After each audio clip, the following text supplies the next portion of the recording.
Oh yes, here I will and come again. I am the Mystic Philosopher. Oh yeah, we're only begging for our lives. Source, can you have some mercy? Our hands are up. Force, please don't shoot, 'cause our lives matter, just like yours. We stand for equal rights and justice, 'cause where there's no justice, there'll be no peace. Not for you, not for me. You see, for over 400 years, my people have been the victims. We are the victims of force, the forces of evil. Our motherland colonized by force. Our people are exploited by force. We are the victims of force, the forces of evil. Africa partition, yes, divided by force. Our people segregated and oppressed by force. We are the victims of force, the forces of evil.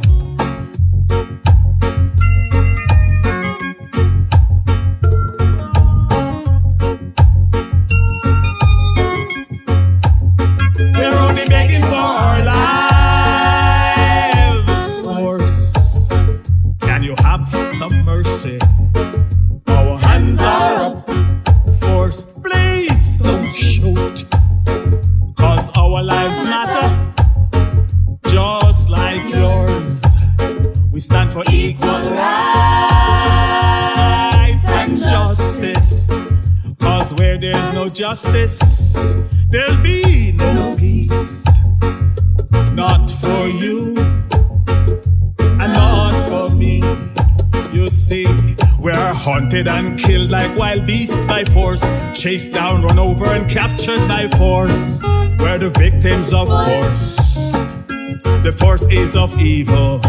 Chained in ships and paddy wagon by force, savagely beaten, mauled to death by vicious dogs by force. We're the victims of force, the forces of evil. Mentally and physically abused by force, raped, sodomized, sexually assaulted by force. We're the victims of force, the force is of evil.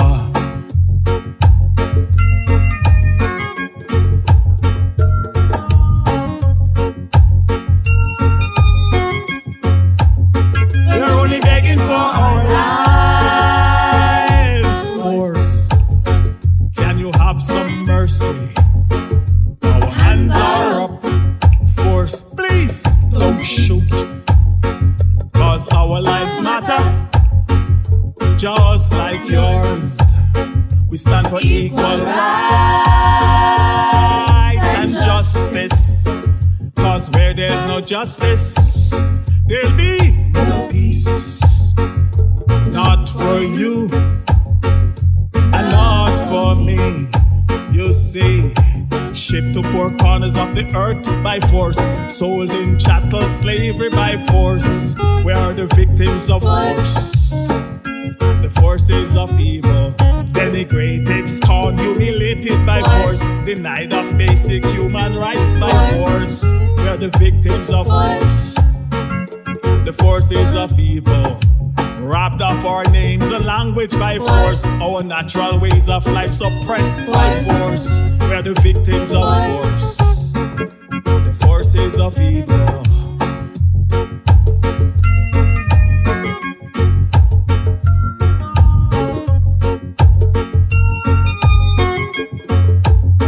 We're only begging for our lives. Force, can you have some mercy? Our hands are up. Force, please don't shoot, 'cause our lives matter, just like yours. We stand for equal rights and justice, 'cause where there's no justice, there'll be no peace. Not for you and not for me. You see, We have accepted the oppressor's religion by force. We worship and praise their gods by force. We are the victims of force, the forces of evil. Some of us falsely accused and imprisoned by force. Lynch, mob shot in the back, murdered by force. We are the victims of force, the forces of evil. Blacklisted, humiliated, subjugated by force. Governed, controlled, dehumanized by force. We are the victims of force, the forces of evil.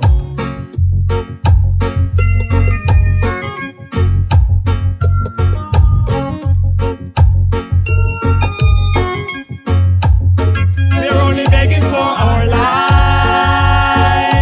Force, can you have some mercy? Our hands are up.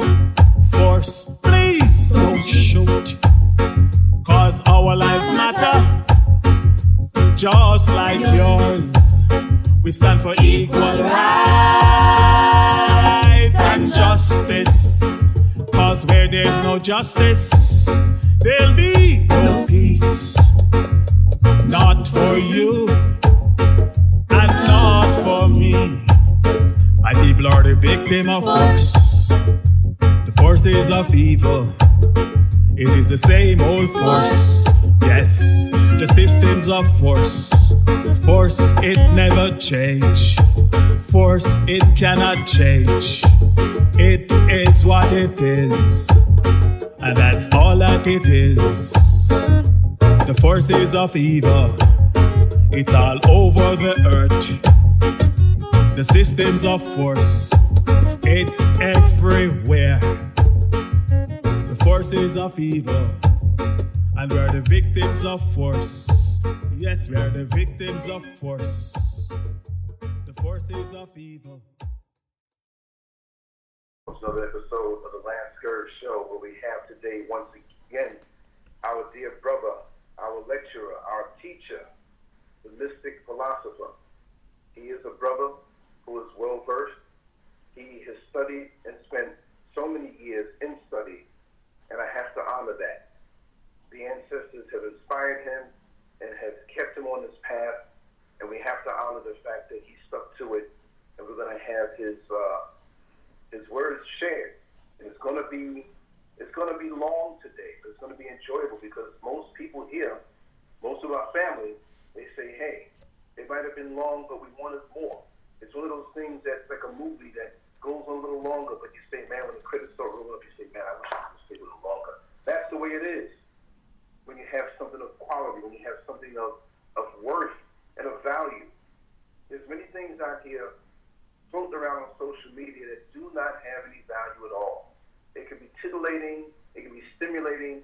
When you walk away from it, there's no mental, physical, and spiritual nutrition. And you find yourself even worse off than when you started.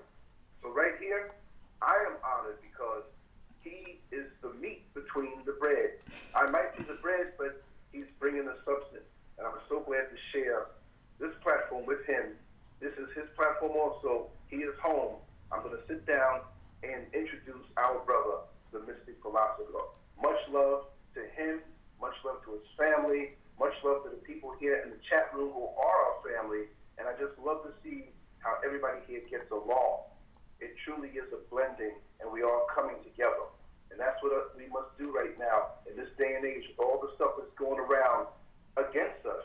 No matter what we call ourselves, let's shut that down, learn what the words mean, shut down the bad words and the curses that are in these words, and come together. Because time is running out. But again, we've been blessed to have the Mystic Philosopher. Ashe, ashe, ashe. Welcome again to the LanceScurv Show with your host, Brother Cujo, Mystic Philosopher. The floor is yours. Much love. Ashe. Ashe is the word, the source of I and I ancestors. Ashe is the source that holds all things together. Ashe is I source, I shield, and I protector. Ashe is I source, I guide, and I provider. Ashe is I source, and that is why I'm not black. Ashe is I source and I cannot be lack. Ashe is I source, I light, and I deliverer. Ashe is I source, I healer, and I teacher. Ashe is I source, I leader, and spiritual fire. Ashe is I source, I strength. Each day I be more and more. Ashe is I source, I spiritual comforter. Each day I be more stronger. Ashe is I source, I sustainer. Each day my life is filled with more pleasure. Ashe walk with I daily to much green and greener pastures. Ashe walk with I beside some very cold and deadly waters. Ashe walk I through the valley of blackness and under the shadow of blackness, and so I fear no evil, or what the devils may try to do. Thank you, my brother Kojo, for, as customary, your usually very kind and welcoming introduction to this your show. Ashe, Ashe, Ashe, I say to you all, my fellow highly enriched in melanin and highly enriched carbon skin brothers and sisters the world over, and goodwill and more to all those that may give up their time just to listen to the show. First, and on behalf of my most honorable African ancestors, please let me begin by expressing my deepest gratitude to you, my brother Kojo, for inviting me forward to speak and share with you and your audience some more of my very thought-provoking perspectives, also known as my truths, from this, your global platform, the one and only LanceScurv Show. And thanks very much to you all, the LanceScurv Show audience, listeners, and commentators, for once again finding my thought-provoking perspectives, my insights, and sometimes some of my philosophies, you name it, interesting enough, thought-provoking enough, or possible informative enough to give of your time and to tune in once again with your attentive listening ear. I also must take time out and give a big shout out to and a big thank you to one of our dearly beloved sisters who, having tuned into this the LanceScurv Show and heard me spoke for the first time, was no doubt prompted by our most honorable African ancestors to take the time out of her life and write me a few thoughtful and encouraging words, and also to support my mission by purchasing one of my Message in Songs album titled The Victim of Force.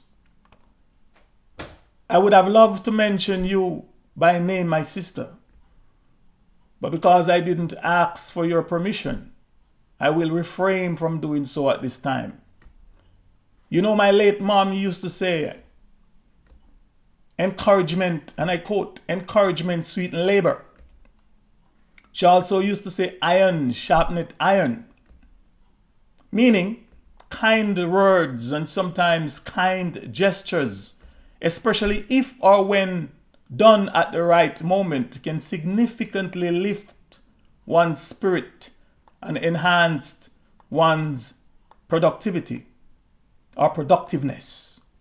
And for your information, my listeners and well-wishers, part of my mission is also to complete recording and producing the rest of my catalog of already written messages in songs, as well as publishing a few of my already written books, so that when I exit this portal, and please note that not if I exit, but when I exit this portal, or if you prefer, when I transcend this physical realm and forward to the realm of my most honorable African ancestors, and should some of you, my people, that will be left behind, survive the malicious onslaught of our enemies, should some of you survive all this that is currently happening to us, survive the extermination plot that is against us, and all that which will be happening to those that survive this our current conditions and made it into that which is called the future, then it is my hope and dream that just like the elders and all others that are gone on before us, that have left us their offspring, guidepost, it is my hope and dream that I too will do the same through my writings and my recordings, etc. And even before I go any further, please let me take time out here and respond to this question or this comment or this sarcastic remarks, you name it. And just to set the record straight for or to whomever it may concern. And I quote, "Are you looking for a boss and to sell your music on the LanceScurv Show?" Unquote. My simple response, though insufficient, is not at all. For your information, I, the Mystic Philosopher, don't deal with bust or burst, or getting bust or getting burst. In fact, the sound of the word alone sounds violent. It sounds explosive, it sounds disruptive and destructive. Nor am I looking for money, material wealth, fame, fortune, friendship, or success either. Moreover, I am much too old for that right now. The evidence will show that those ambitious days are in my past. I am a grandfather and possible soon to be a great-grandfather. If you all listen, and I strongly suggest that you do, but if you all would listen to all of my songs that are already recorded, already mixed, mastered, copyrighted, and published for all you, my people, and the world to hear, the deep and profound messages of truth and inspiration from the spirits of our most honorable African ancestors that are enveloped in them, and the messages that they convey, you will hear that I am speaking the truth, and the truth without compromise. If you look at the channel and medium of publication, or the medium of publishing that I am currently using to publish them, and if you are in the least honest to yourself or to yourselves, you will see that it is not at all about money, or that I am not about money, and that money is not the reason that inspired me or motivated me to do these things. If you take some time out and listen to my so far over 40 of my songs, including my semi-dub poetry, etc., and especially the one of my songs that is titled The Mark of the Beast, also one that is called Who is the Beast monologue, and also one that is called Don't Envy the Rich, another one that is called To Your Happiness, another one that is called Pride Goes Before a Fall, another one that is called Too Much Control, another one that is called I Gave Back the Curse, Satan, and also one that is called Charles Darwin's Prophecy, just to name a few. And if at all you are honest to yourselves, then you will have admit to yourselves that I, the Mystic Philosopher, is not doing this for money or for fame or for fortune. Secondly, you will notice that most of my songs, if not all of my songs, are long. They are lengthy. They are not in compliance with radio or mass media, or which is a maximum of 3 minutes, 1 to 3 minutes requirement. And even without the content speaking truth and addressing practical issues, realities that are affecting my people, the fact is there are no mass media radio station on the planet that I am currently aware of that will or that would or that will play them or play any of them, let alone play them all. And for your information, not that I didn't and haven't tried.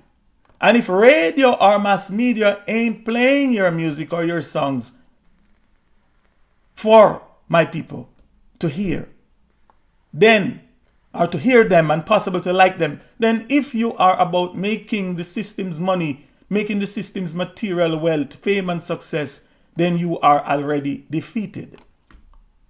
Thirdly, I, the Mystic Philosopher, don't write lyrics, nor do I sing or record lyrical songs. I am about truth. Therefore, I write and sing only truthics and not lyrics. Fourthly, I am not an entertainer, and nor do I deliberately entertain people. If you find anything I say or do to be entertaining, then that's your prerogative. And that was not my deliberate intent. My intent is to have you, my people, identify, think, reason, seek, and know our enemies for who and what they really and truly are.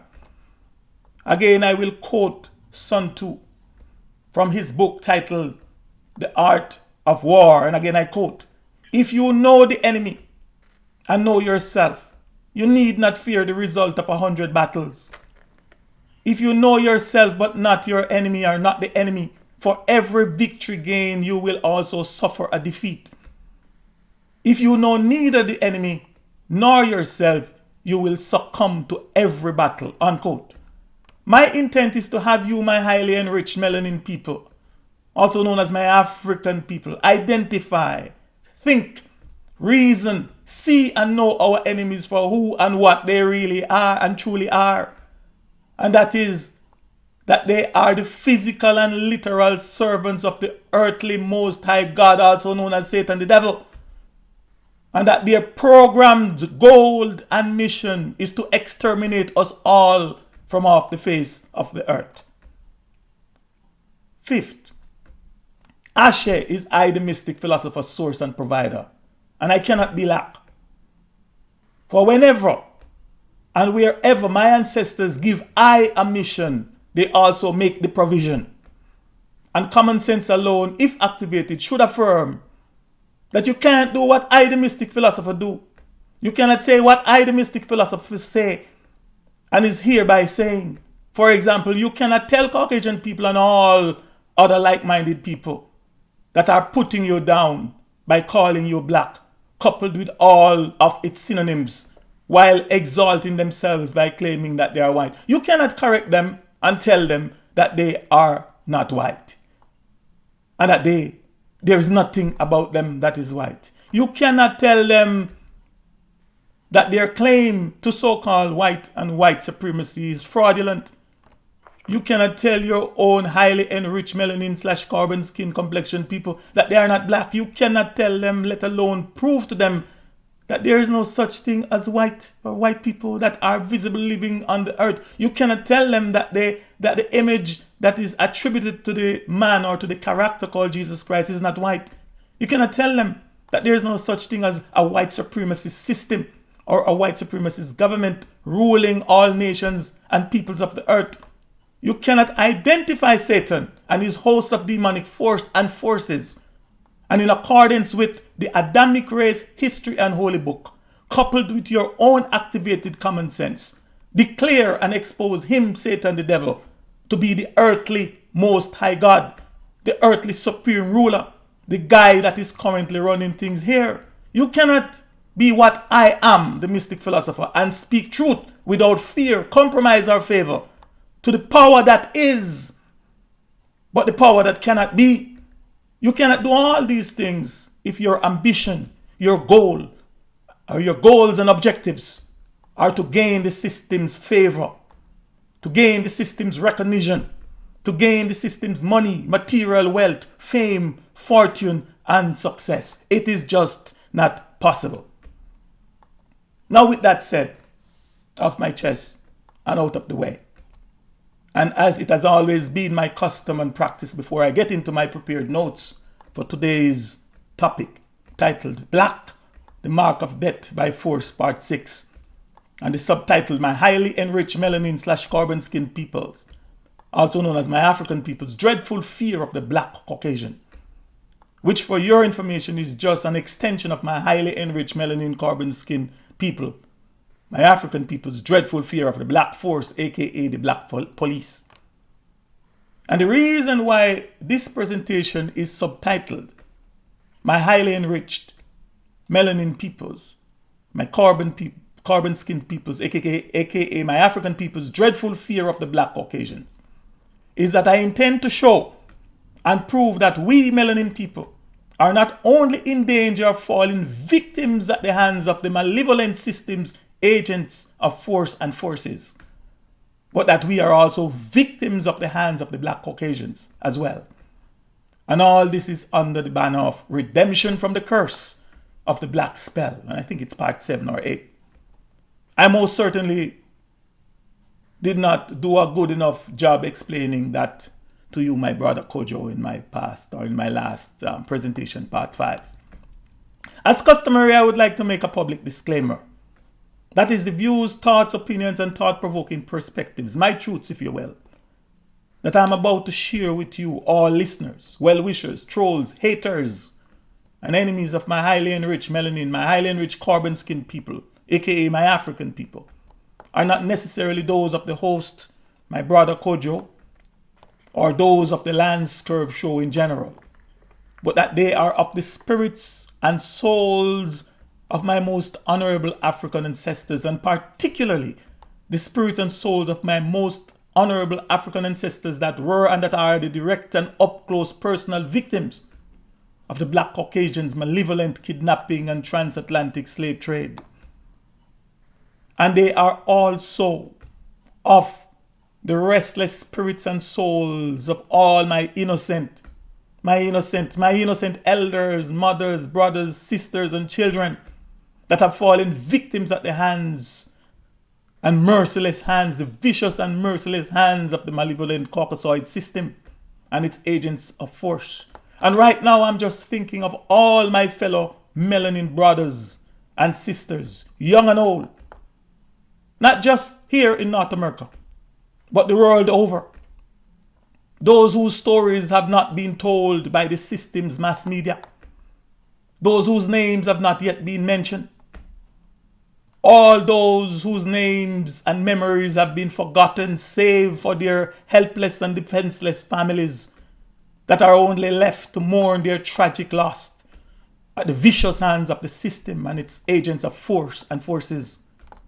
I'm right now thinking of all my innocent melanin brothers and sisters that have fallen victims, and all those that are currently falling victims to the malevolent agents of force and forces in places like Brazil. My young melanin brothers and sisters who are being victimized and killed by the Brazilian agents of force. Why? Because they are marked, because they are labeled, because they are profiled black. They are marked black, the mark of death. May their spirits, their souls, and energies never find rest or find peace until they, along with all other victims of the agents of force and forces and spiritual warriors for justice and our Mother Nature's entities for retributive justice, join together and avenge their persecutors, avenge their killers and murderers, and their persecutors, killers and murderers, descendants and wicked seeds, and especially the wandering spirits and souls of those of my most honorable African ancestors that to the latent, bestial and sadistic instinct, pleasure and delight of the black Caucasians were captured, yoked, chained, shackled and packed in the Christian missionaries' merchant ships. And some, while chained and shackled, were mercilessly thrown alive overboard the Christian missionaries' merchant ships by the black Caucasians and fed alive to sharks in some of the world's most vicious and shark-infested water, whereby they were helplessly, defenselessly, torturously, and ferociously torn to pieces while being eaten alive by sharks, and have their spirits and their souls, their precious lives, energy, violently forced, violently snuffed from their bodies. And for over 400 years, they have been restlessly roaming, restlessly wandering the oceans, the seas, and the waters, waiting for us, the seeds of those of their African brothers and sisters that survived the heinous journey and made it alive to the shores of the strange, the evil, the unjust, the abominable and unknown whirl of their devious conquerors, their devious capturers and barbaric thieves, the devious sexual predators, sexual deviants, the devious slave traders and slave masters, and slave mistresses, their heirs and successors. For over 400 years, they have been restlessly roaming and wandering the seas, waiting for us, the offspring and ascendants of their African brothers and sisters that endured and survived the horrors of chattel slavery and preserved their highly enriched melanin, their highly enriched African and melanin genes that have preserved their African and melanin seeds, so that today we will set the record straight, so that today we will get it right and call upon them and invoke them and honor them and pour libation unto them, for them, and to them, to proclaim their names, to declare them, so that here and now in this physical realm and there in the spirit realm, we may together inflict true spiritual retributive justice on the evils. For how can I forget? How can we, my brothers and sisters, forget? Why must we, people, my people, why must we forget? How must we forget? And how can we humanly, consciously, honestly, sensibly, intellectually, and spiritually forgive the evils? Forgive the evils and atrocities, the extremely wicked and cruel acts that were brought upon our people, that were brought upon our ancestors, and by extension the evils and atrocities, the extremely wicked and cruel acts that have been brought upon us, their offspring and ascendants today by the evils. It is their spirits, it is their souls and energies, the spirits and souls and energies of these my most honorable African ancestors and the innocent fallen victims of the system and its agents of force and forces that I invoke, that I call upon, and whose spirits, souls, and energies at this time are being channeled through I, the Mystic Philosopher. Ashe, Ashe, Ashe. So here again, in the event that any of you, listeners, well-wishers, you trolls and haters, any of you the evils and enemies of my people may hear some things, may hear some possible new and so-called controversial ideas, may hear some words of rebuke, some words of reprove, may hear some condemnation and chant for retributive justice, may be offended, or it may offend you, that it may upset you or disturb you, or some thoughts that may disrupt or conflict with some of your most long and affectionately held beliefs.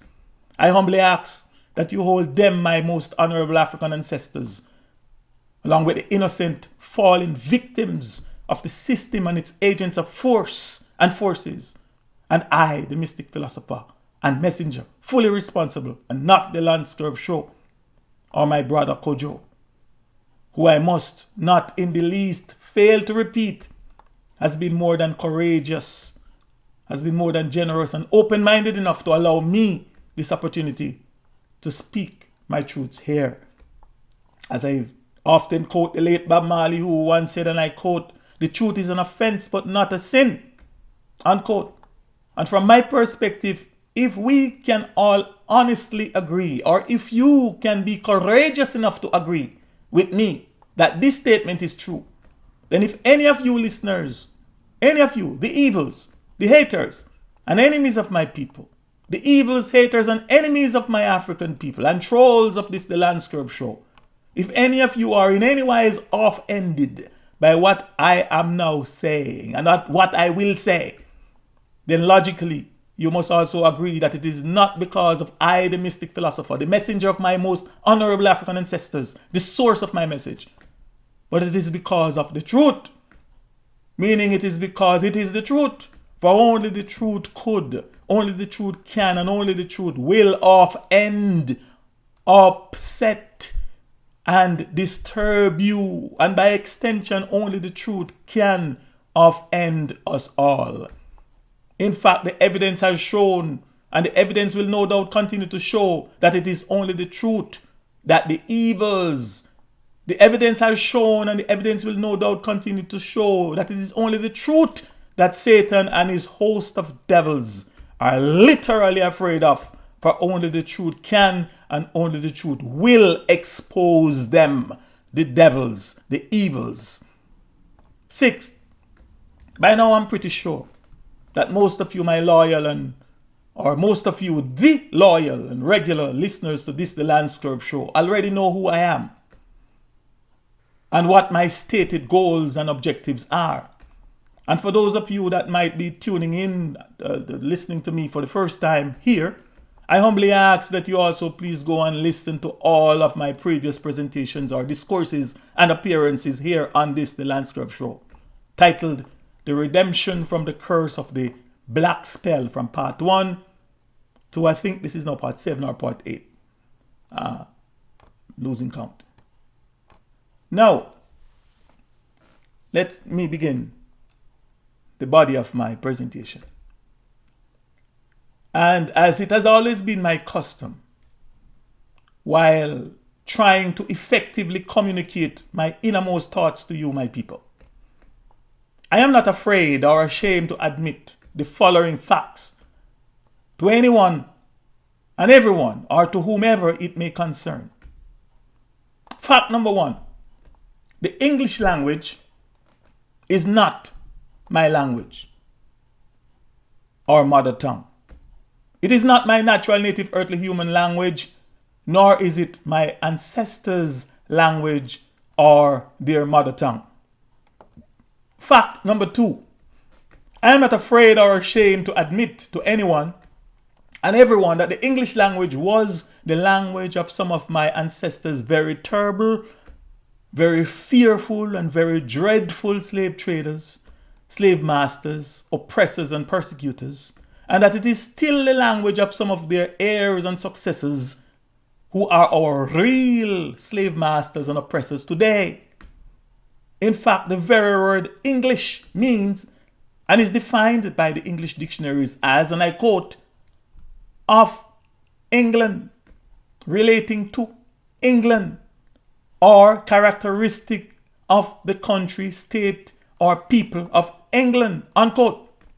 Fact number 3, I am not afraid or ashamed to admit to anyone and everyone that my honorable ancestors, the victims of the black Caucasians transatlantic slave trade, were not permitted by their very vile and evil conquerors, their very vile and evil captors, slave traders, and oppressors to speak their own ancestral language and to communicate with each other in their own mother tongue.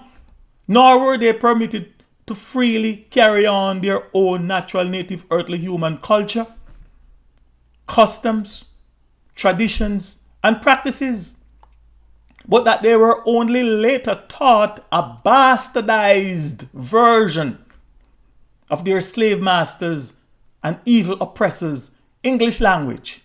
And to this day, we their ascendants, we their offspring, are not taught the official English language, let alone taught how to decode it. Fact number 4, I am not afraid or ashamed to admit to anyone and everyone that I do not know my ancestors' very terrible, fearful, and dreadful slave traders, slave masters, oppressors, and persecutors, heirs and successors' language, the English language, and that the closest that I think I can, or that I may ever get to learning, knowing, and decoding it is by my frequent use and reference to its various English dictionaries. So, whenever I am giving a lecture or a presentation or a discourse or a talk, or whenever I'm talking about any topic or subject using this, the English language, my natural intelligence, or as a natural native earthly human, my natural intelligence directs me to the owners of the language dictionaries, the English dictionaries, instead of simply allowing me to regurgitate what I have been taught over the years and what is commonly believed by my people and believed by most of society today. So what is meant by the topic and subtopic of this discourse? the subtopic, the natives and people's dreadful fear of the Black Caucasians. And what do I hope to have accomplished by the end of this discourse? Please let me answer the last part of this question first by saying that by the end of this presentation, I do hope that I will have answered some of the why questions, or at the very least, I will have offered some new perspectives or some new insights into some of the why questions that most of us, the natural native earthly humans, that are highly enriched, that are highly favored by our mother and source, Mother Nature, with high melanin or high carbon skin complexion. These questions that we are asking ourselves. Questions such as, why do Caucasians call themselves white people? And the white race. Why do they think that they are white people? Why do they honestly think that they are a white race of people? Why do they believe that they are white people and boast to the rest of the world that they are white people? Why do some, if not most, of the Caucasian people and their Caucasian system of government, and particularly their Caucasian police force, the world over, why do they treat us, the natural native earthly humans, also known as the earth's organic humans and African people, that they deceivingly, contemptuously, and maliciously called the black people? Why do they treat us with such disdain? Why do they treat us with such brutality, with such inhumanity, with such viciousness, with such scorn and evil?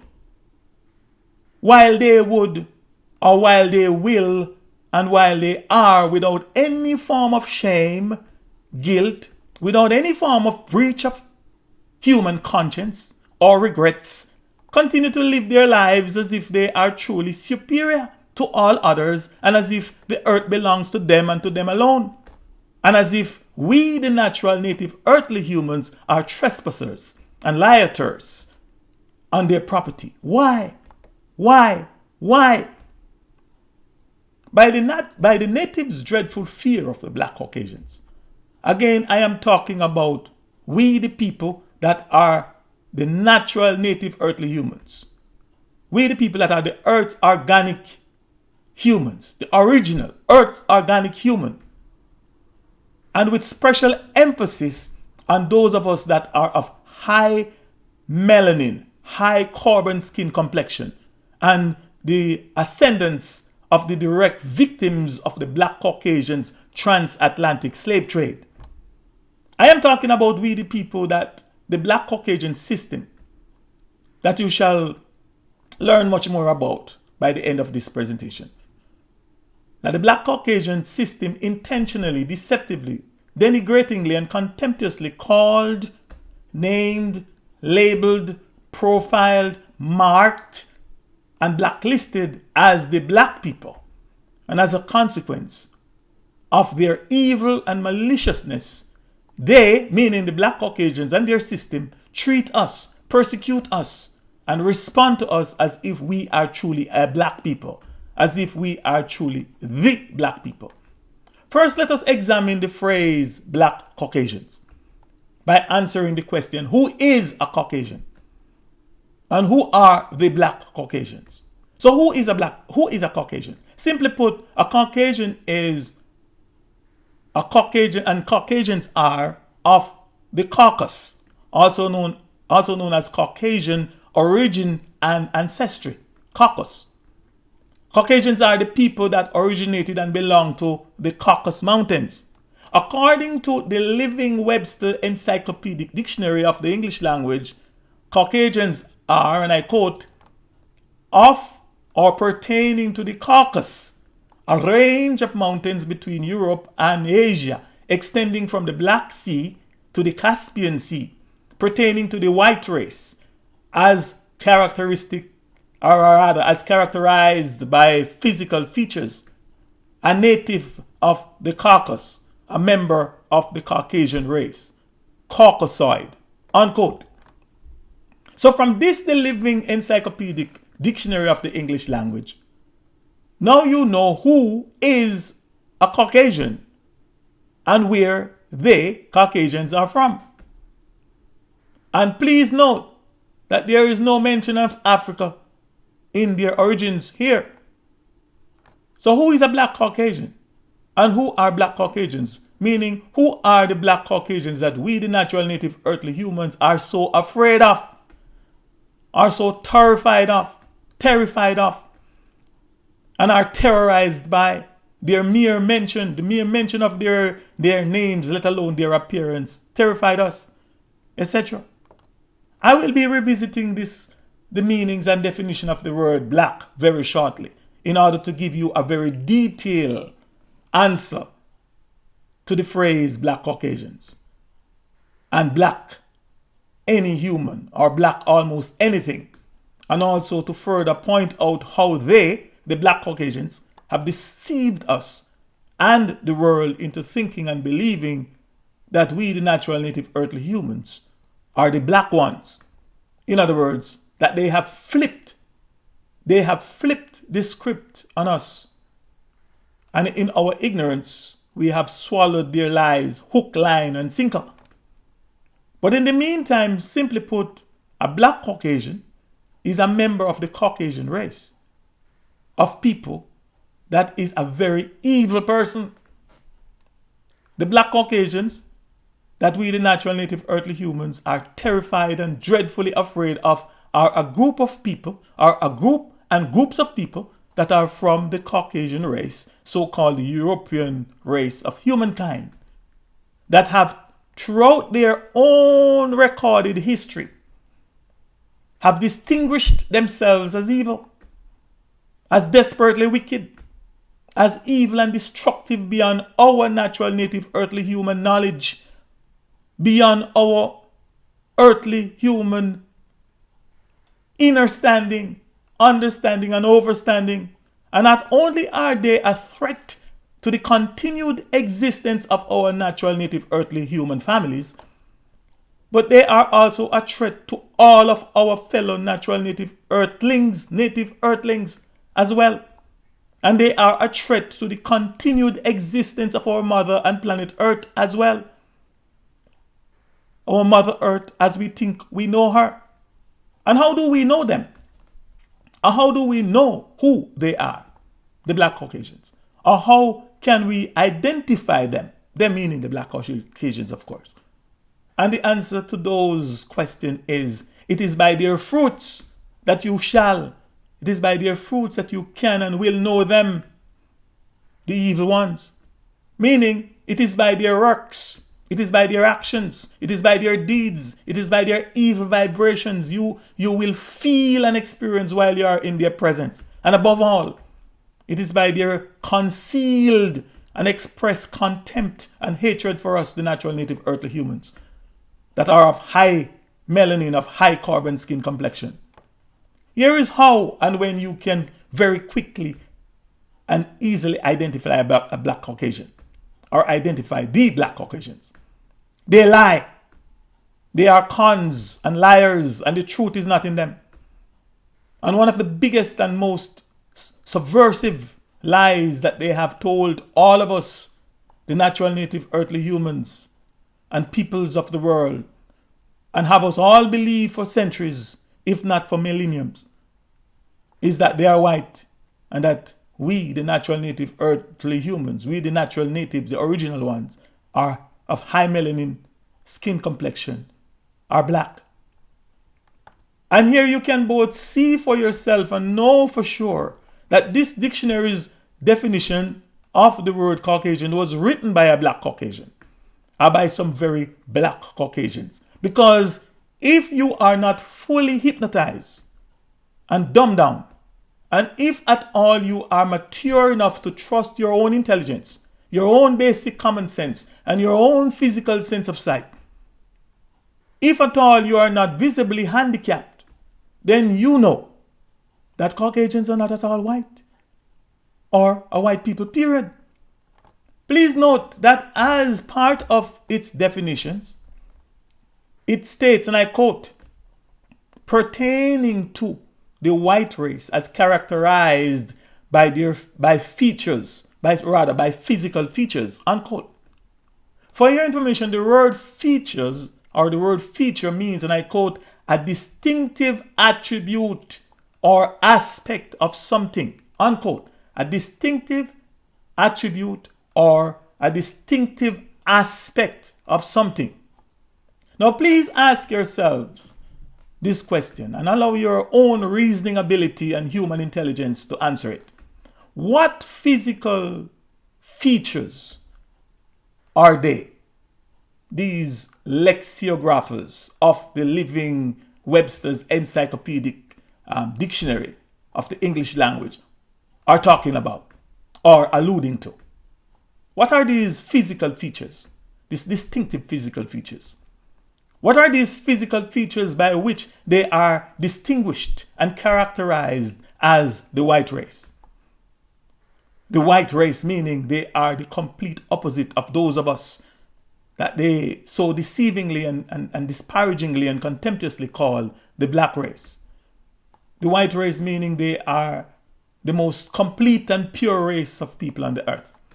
The white race of perfection, or the perfect race of humans on the planet Earth.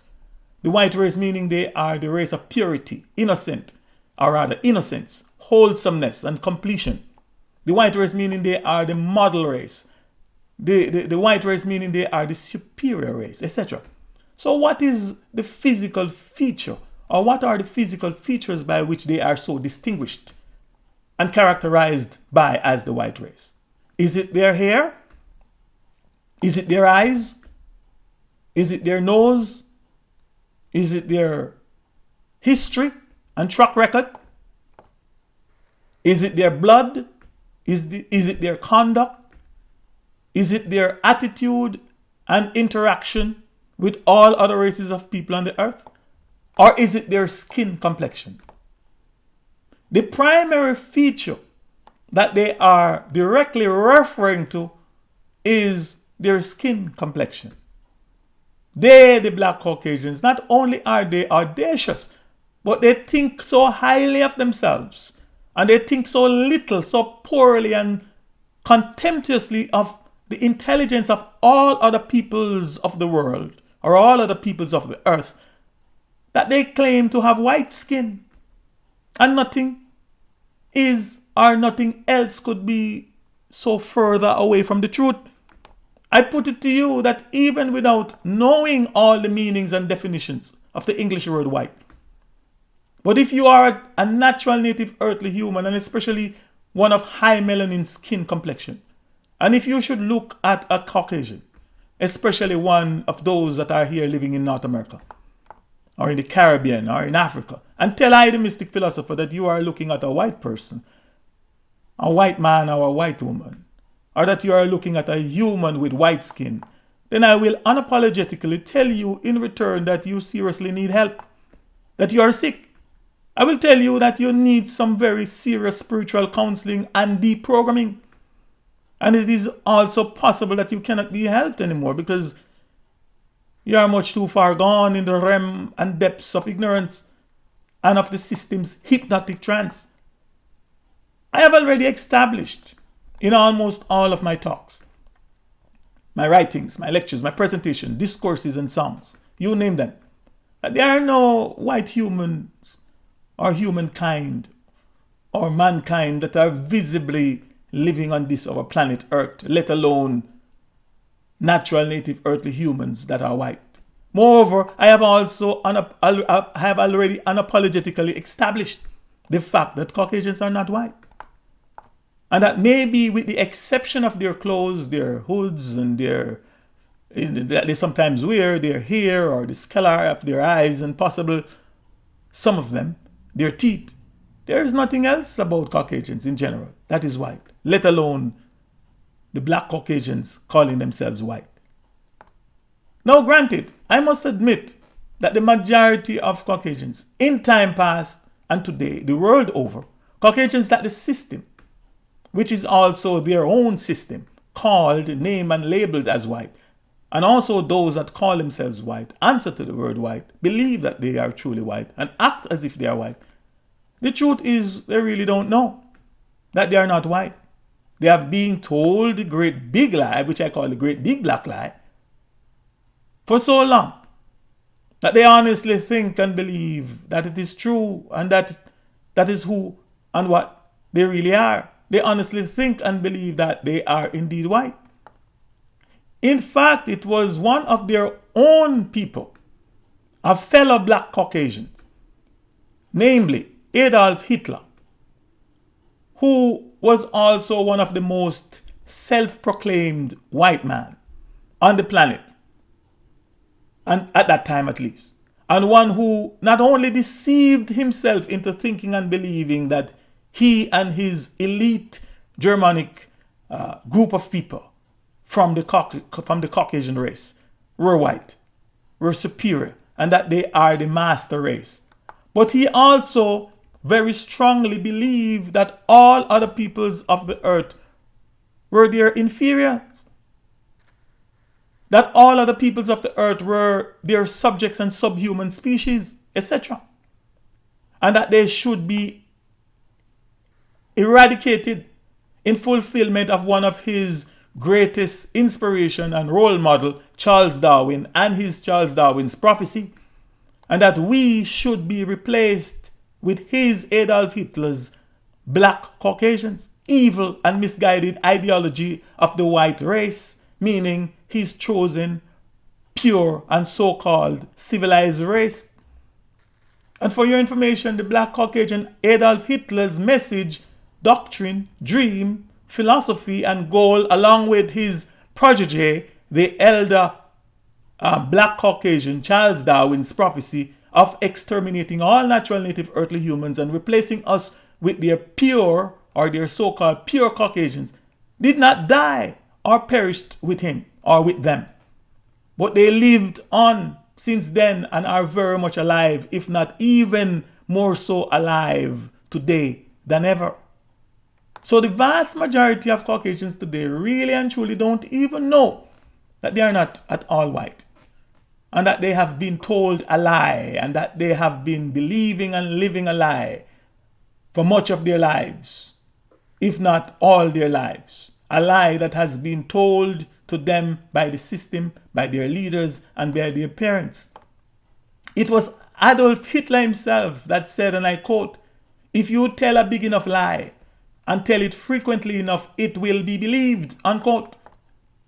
In fact, a lot, if not all of these Caucasians today that are so erroneously and insanely claiming that they are white, and are proudly boasting about their insane and misinformed so-called whiteness, and especially some of the very popular daytime talk radio show hosts that I sometimes happen to listen to while driving around, and some of the television show hosts and some of the major news media networks in the United States of America that I sometimes watch and listen to them, especially when they are talking about my melanin people with such gross ignorance, or rather with such gross arrogance and contempt in their voices, especially if or when some of my people err in their judgment or misbehave, commit crimes by breaking the system's laws, or just plain do something stupid, etc. In their commentaries, you can hear them, you can hear their very condescending tone, or you can hear the very condescending tone in their voices when they talk about us melanin people.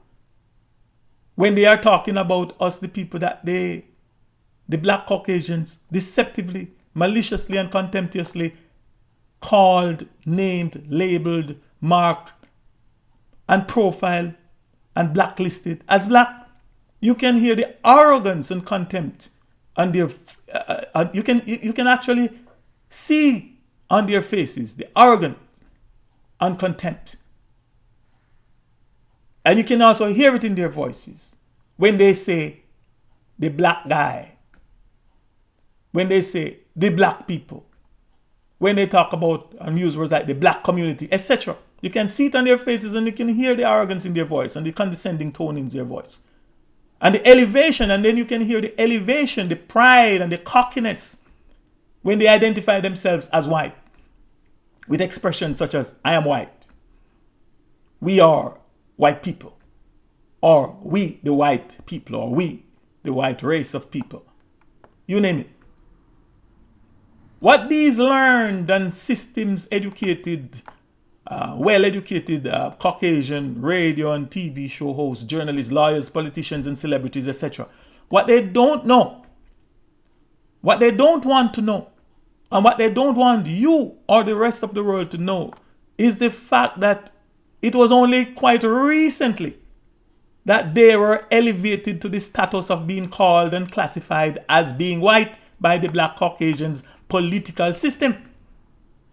And I wish that all of the so-called white supremacists and white nationalists and white power advocates and followers and practitioners today, and also all the so-called black supremacists and black power advocates, followers and practitioners would be opened enough and sensible enough to take this fact into consideration before they start running their mouths and exposing their ignorance. In fact, the black Caucasian and the chief architect of the so-called white supremacist ideology, again Adolf Hitler, did not even consider all his fellow Europeans or Caucasians, or his fellow European Caucasians his equal. He did not consider them all his equal, or as his fellow white people. Not at all. Or even, he did not consider them all as being even worthy of being called white. According to Wikipedia quote, and I quote, from all the European peoples, the Slavs, particularly Poles and Polish, Poles mean Polish, and Serbs or Serbians, they were considered the most racially inferior and were placed at the bottom of the racial hierarchy, along with Jews, Romani people, and persons of color, unquote. So they were not all. A lot of people today jumping up and boasting about them being white. This is because of our ignorance as a people, melanin people, why we accept their claims.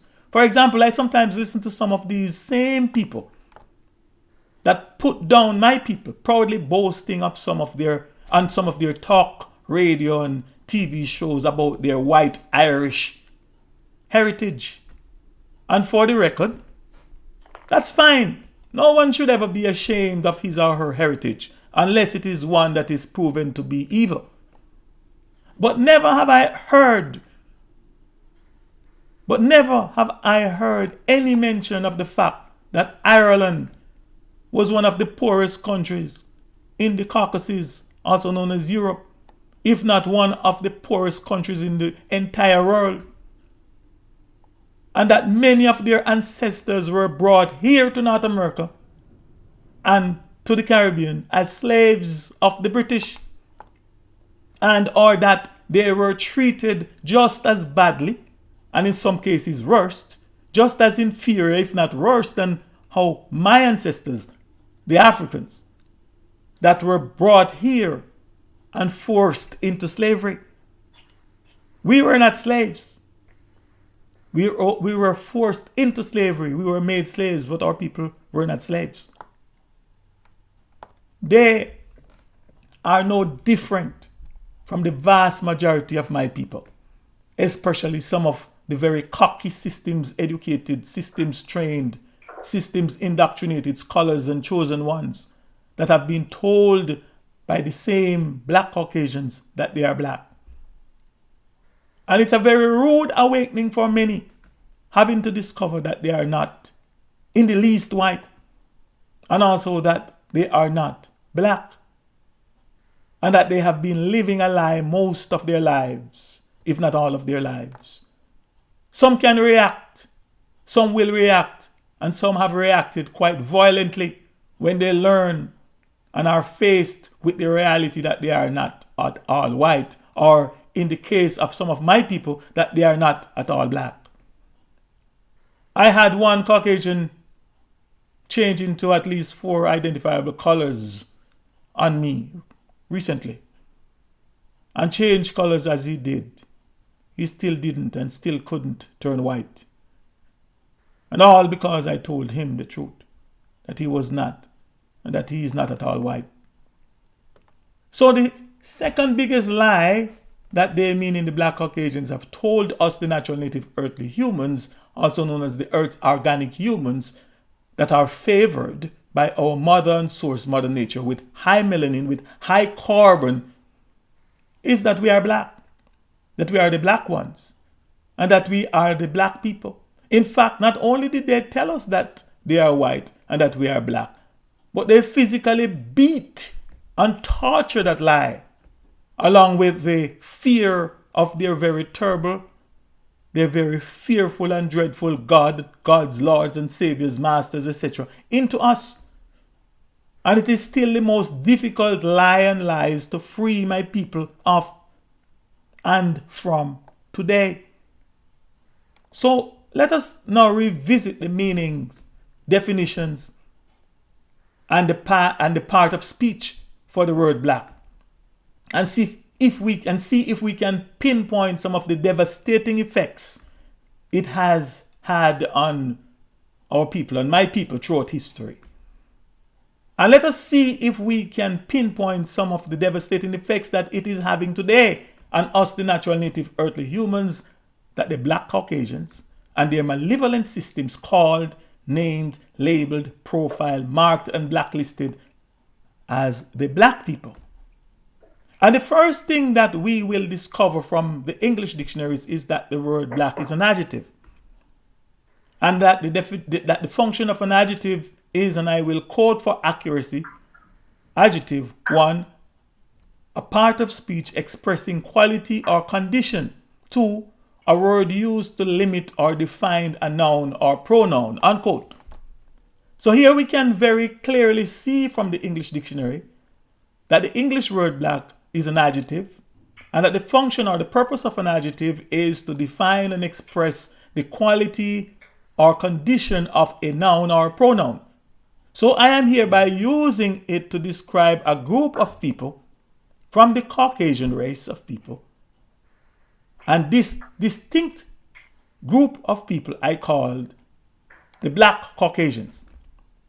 Now please note very carefully that unlike this group of people, the black Caucasians, that has deliberately, intentionally, denigratingly, deceivingly, maliciously, contemptuously, and otherwise called, named, labeled, profiled, and blacklisted my people, the entire race of people, as black people, or as the black people, I, the Mystic Philosopher, did not say that the entire race of people called Caucasians are black.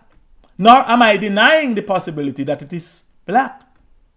For if or when all things are considered, including its history, its hostile relationships and interactions with all other people and races of people on the face of the earth, and even their hostile relationships and interactions with each other and among themselves, along with their warring and destructive attitude towards nature, destructive attitude towards our Mother Earth, her people, places and things, etc. The possibility does exist that it may well be the black race, or it may well be a black race. For example, I am not denying the possibility that the entire race of Caucasians may have been blackened and have become black, having themselves been mentally, spiritually, intellectually, and otherwise contaminated by the group of black Caucasians that is from them and that is of and among them. Nor am I denying the fact that there are those that are from and among my people.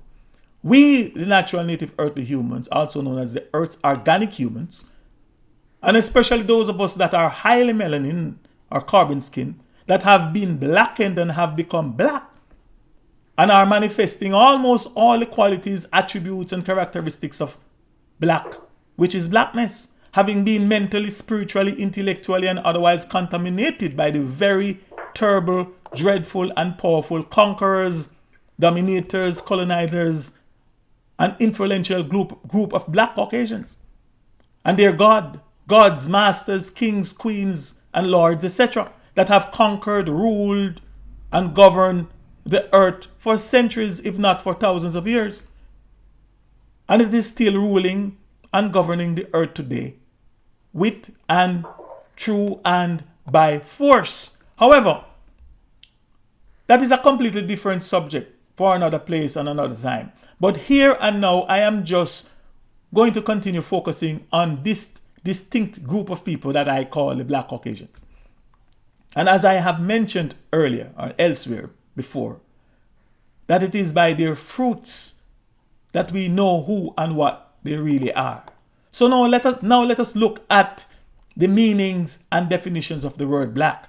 And from its meaning and definition, we shall see and deduce the meanings and definitions along with the quality, nature, characteristics of the Black Caucasians.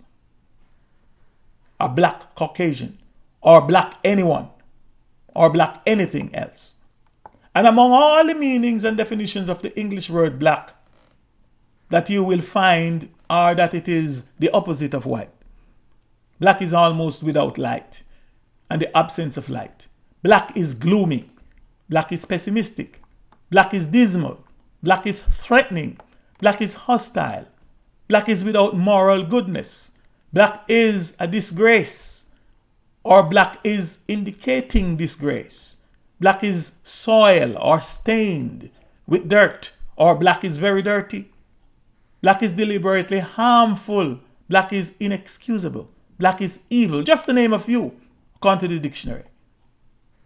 So by definition, meaning and intention, a black anyone or a black any group of people or a black any race of people is as hereby defined by the English dictionary as it is or they are, and again I'll quote, the opposite of white, almost without light, and the absence of light. They are gloomy, pessimistic, dismal, threatening, hostile, without moral goodness.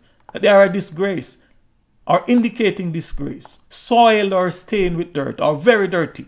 They are deliberately harmful, inexcusable, evil, and more, unquote. So with these meanings and definitions, what the Black Caucasians have done, and as I have mentioned before, is by using their very black mastermind. They have maligned us, the natural native earthly humans, with the name and label black and black people, and have the rest of their kind, along with our own people, thinking, seeing, believing, and treating us as the real black ones. So when they speak about us in their mass media, on their talk radio shows, when they speak about us in their newspapers and in their justice system, also known as their Just Us system,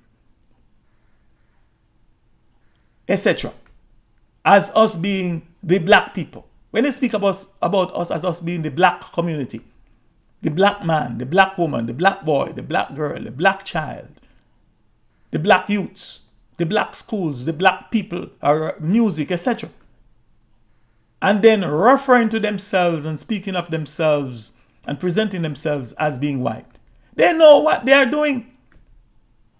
Or at the very least, those who really and truly don't know are indeed victims of those who know what they are doing and are telling them what to do. They, meaning the Black Caucasians, know that by saying and pronouncing upon a people the name, title, label, and affiliation black, that not only are they pronouncing a curse and casting a spell of bad omen on them, but that they are literally and intentionally saying that here is a people that is black. Meaning, here is a people that are without light. And in some instance, a people that is the absence of light. For your information, light is a symbol of illumination. Light is a symbol of sense. Light is a symbol of intelligence, knowledge, understanding, wisdom, and wise judgment. Therefore, the black people are a people that are without illumination, spiritual and otherwise. The black people are a people that are without intelligence. The black people are a people that are without knowledge. The black people are a people that are without understanding. The black people are a people that are without wisdom. And as such, the people are unable and are totally incapable of making wise judgment. The black people are a gloomy people. The black people are a pessimistic set of people. The black people are a dismal people. The black people are a threatening people. The black people are a hostile people. The black people are a people that are without moral goodness. The black people are a disgraced people. The black people are a disgraceful people. The black people are a people that are indicative of disgrace. In other words, the black people are a disgrace to the human race. Therefore, if or when you see black people, you are seeing embarrassment of the human race, an embarrassment to the human family. The black people are a people that are soiled and stained with dirt. In other words, the black people are a very dirty people. The black people are a deliberately harmful people. The black people are an inexcusable people. In other words, the black people status are humans. As humans, the black people's status as humans should not be justified. And finally, for now, the black people are an evil people. Now, as I have asked in previous lectures and presentations, can somebody please tell I, the Mystic Philosopher, who in their right mind would want to be called, named, labeled, profiled, or marked black? And above all, can someone please tell me who in their right mind would still want to call him or herself black, or to be called, profiled, named, marked, or labeled by others after being awakened to this knowledge and truth that is right here before our eyes? I think maybe only a truly black person would want to deliberately do that, or to have that done to him or her. Now, black, the mark of death by force. From these meanings and definitions of the word black, are more correctly from the meanings and definitions of the curse word black, please let me now give you one quick and practical example of some of the very deadly consequences for us, the natural native earthly humans, and the highly melaninated carbon-skinned people that are being deceptively, maliciously, denigratingly, and sorcerously labeled, called, listed, named, carded, profiled, and marked as the black people. By who? The black Caucasians and their black system. I will just give you one example of some of the very deadly consequences and experiences of our people, my people, and especially of our youths and young men and young women on a daily basis, and especially for those of us that are the ascendants of the direct victims of the black Caucasians transatlantic slave trade that are here in North America. As natural native earthly human that is highly favored with the gift of high melanin skin or high carbon skin, and one that is deceptively, maliciously, spitefully, and denigratingly and otherwise labeled, called, listed, named, carded, marked, and profiled black by the real and true black people, the truly black Caucasians, and their very black system. We have been and we are being shot down dead like some wild, menacing, and harmful animals in the streets, in our homes, in our cars, by the system and its agents of force. The black force equal the black police. We are being abused, brutalized, injured, maimed, harassed, falsely accused, falsely arrested, falsely detained, falsely imprisoned, falsely sentenced, sometimes falsely sentenced to death. We have been and we are being discriminated against. We have experienced and are still experiencing the black system's institutionalized racism and bigotry. We are being deprived of our natural native earthly human rights, our human dignity and respect, and the list goes on and on and on, all because we are deceptively, maliciously, intentionally, contemptuously, denigratingly, sorcerously, and otherwise labeled, listed, marked, profiled, named, carded, and called black. All because we have been called the black people and the black race by those that are, from my perspective and experience, the real and true black ones, the black Caucasians. The very same people that have brought and is still bringing blackness, also known as wickedness and atrocities, evil, death and destruction upon us, upon everything natural and upon our Mother Earth. Now, before I even get into this any further, I have to tell you this story that I came across on Facebook. And then I went and did some further search to affirm its validity and also to prove that it was true. And not that it is surprised, I, the Mystic Philosopher, personally, and not that it is not expected or should not be expected, or that I am expecting any better from them, the forces of evil, and not that we must expect any better from it, or from these evils and atrocities, these genocides and planned extermination of our people. You name it, or you name them. Not that we shouldn't expect that they will get worse. To get worse for us, the original humans, to get worse for us, the earth organic humans, and to get worse for us, the pre-Adamic humans, to get worse for us, the earth's highly enriched melanin and carbon skin people, carbon skin humans. To get, not that we should expect that it will get worse for us, the natural native earthly humans. To get worse for us Africans. Because I must regretfully inform you, my people, that it is going to get even worse before it gets better. I must regretfully inform you that if you are us, the Earth's organic and highly enriched melanin carbon skin humans, whenever you leave your home, whether walking, driving, running, sleeping in your car, you name it, please know this of a fact that you are not guaranteed to make it back home unharmed or alive. In fact, we are not even in the least safe in our homes or at our homes either. And it does not matter if you are an infant child. It doesn't matter if you are young, middle-aged, old, or even unborn. It does not matter if you are male or female. It does not matter your so-called status in the system. It does not matter if you dig your head in the sand, or even if you are an informer, you name it. As long as you are a highly melanin enriched, natural native earthly human, that the system and its forces of evil labeled and marked black, you are not safe.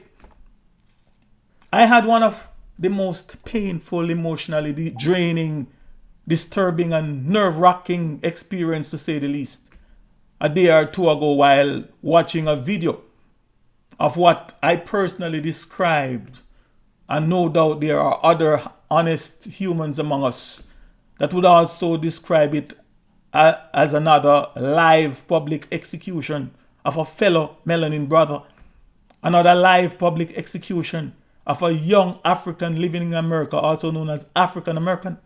The video shows 6 Vallejo, California police equal force officers opening fire and thereby shot and kill another of our young youths. This time a 20-year-old rapper by the name of Willie McCoy.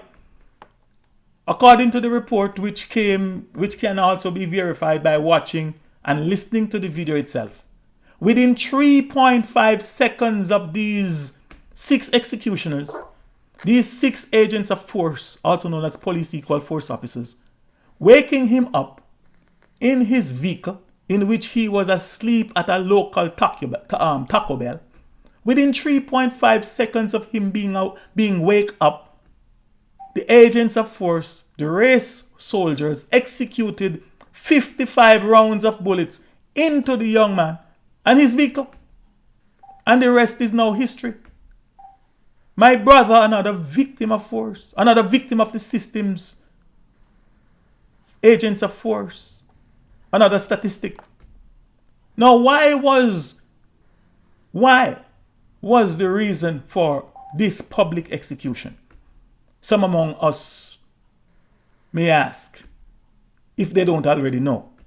I put it to you, and shall even prove it to you shortly, that it was and is because he was marked black as a result of the complexion of his melanin skin. Here is a quote from an article titled "Police Fired 55 Times at Willie McCoy." An investigation called it Reasonable. That's the title. Police fired 55 shots at Willie McCoy. An investigation called it Reasonable. From theguardian.com. I ask that you guys check it and verify it for yourself. And I quote, "What it says is there was never any real intention of trying to work out this situation to where my brother's life would still be intact." Mark McCoy, Willie's older brother, told The Guardian on Wednesday, adding that many in the United States, or in the US, had become numb to this level of police brutality. Our community is so used to this type of violence. The 6 officers surrounded McCoy's car with guns drawn after a Taco Bell employee called the police to report a man unresponsive in his car in the drive-thru. The police department in the city 30 miles northeast of San Francisco has insisted that the officers fired out of fear for their own safety, alleging that McCoy had reached for a gun on his lap. Unquote. From my perspective, when all things are considered, one would have to be a complete idiot. One would have to be a black Caucasian or just being intellectually dishonest to think that these 6 Valley Joe, California police equal force officers had any intention whatsoever on taking this, my brother, into custody alive. It was like nigger hunting night for them 6. Let us assume, just for not being prejudiced or ruling out any possibilities, that he had a gun. Let us assume that he had a gun. Did they make any effort to determine whether or not he had a licensed gun? Is it not the U.S. constitutional right, the Second Amendment right of every law-abiding American citizen to own and bear arms? Therefore, one must logically conclude that he was slaughtered because he happened to have the mark of death by force. And who among us Africans that is in their right mind that would believe any agents of force or any agent of force? Who among us? Now, unlike most of you, my melanin people, especially you race traitors that are sleeping with the enemies, are sleeping with our enemies, and you sellouts and backstabbers, you name them among us. My ancestors have long taught me. The evidence is hereby affirming, and the evidence is hereby affirming this fact, that from before I was even born, I was already marked by the malevolent Carcasside system and its agents of force and forces with the mark of death, which is black. And this I will get into with much more detail shortly. So I'm not like some of you that are walking around thinking that I am safe from these evils, or that this that happened to my brother Willie McCoy, and as an elder, this my grandson, that this cannot or this will not happen to me. Not at all. I am not one that has dug his head in the sand either. I know of a fact that it is programmed in them, that it is programmed in my enemies, I know of a fact that it is imprinted upon their DNA and in their central processing unit, also known as their consciousness or their subconsciousness, to eliminate me. And that had it not been for my source, Ashe, and my most honorable African ancestors that have and are protecting me until day, my most honorable African ancestors will be done through me or through I. These evils would have already forced the I from the I physical body. So whenever and wherever I see an agent of force or see the agents of force and forces or a black Caucasian, and whenever and wherever I consciously or unconsciously, and whenever and wherever I am consciously or unconsciously around traitors, especially my race traitors, spies and informers, I just ask my ancestors, is it my time? Meaning, is it time for me to come back home? And so far the answer is not yet, my child. So unlike others, I don't try to comfort or hypnotize myself with the self-hypnosis or with the false belief that because I am the mystic philosopher, I am immune. And because I have Ashe, the spirits, energies and souls of my most honorable ancestors with me. And that through and by Ashe, I light, I protector and defender, that I can be immune from the same evil that befall my brothers and sisters if only I keep my mouth shut and mind my own business. Not at all. My late mother, who, just for your information and public disclosure, was not an educated woman. In fact, she barely knew how to read and write in this our enemies and oppressors' English language. But she was one of the wisest women, if not the wisest woman I knew. Because she had learned from observation and through practical life experiences, or through practical experience at the University of Life, lessons that no modern day professors, educators can or could have taught me. And one of the most valuable lessons that she taught me is this. She said that the same knife that butchers use to slaughter pigs is the same knife the same butchers will use to slaughter or to kill sheep.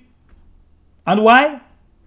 It is because that is the nature and characteristics of butchers.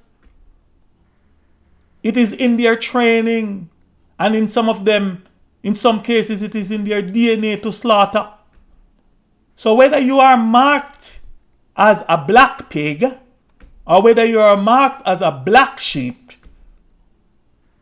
as long as you are marked black, you are marked to be slaughtered by the butchers.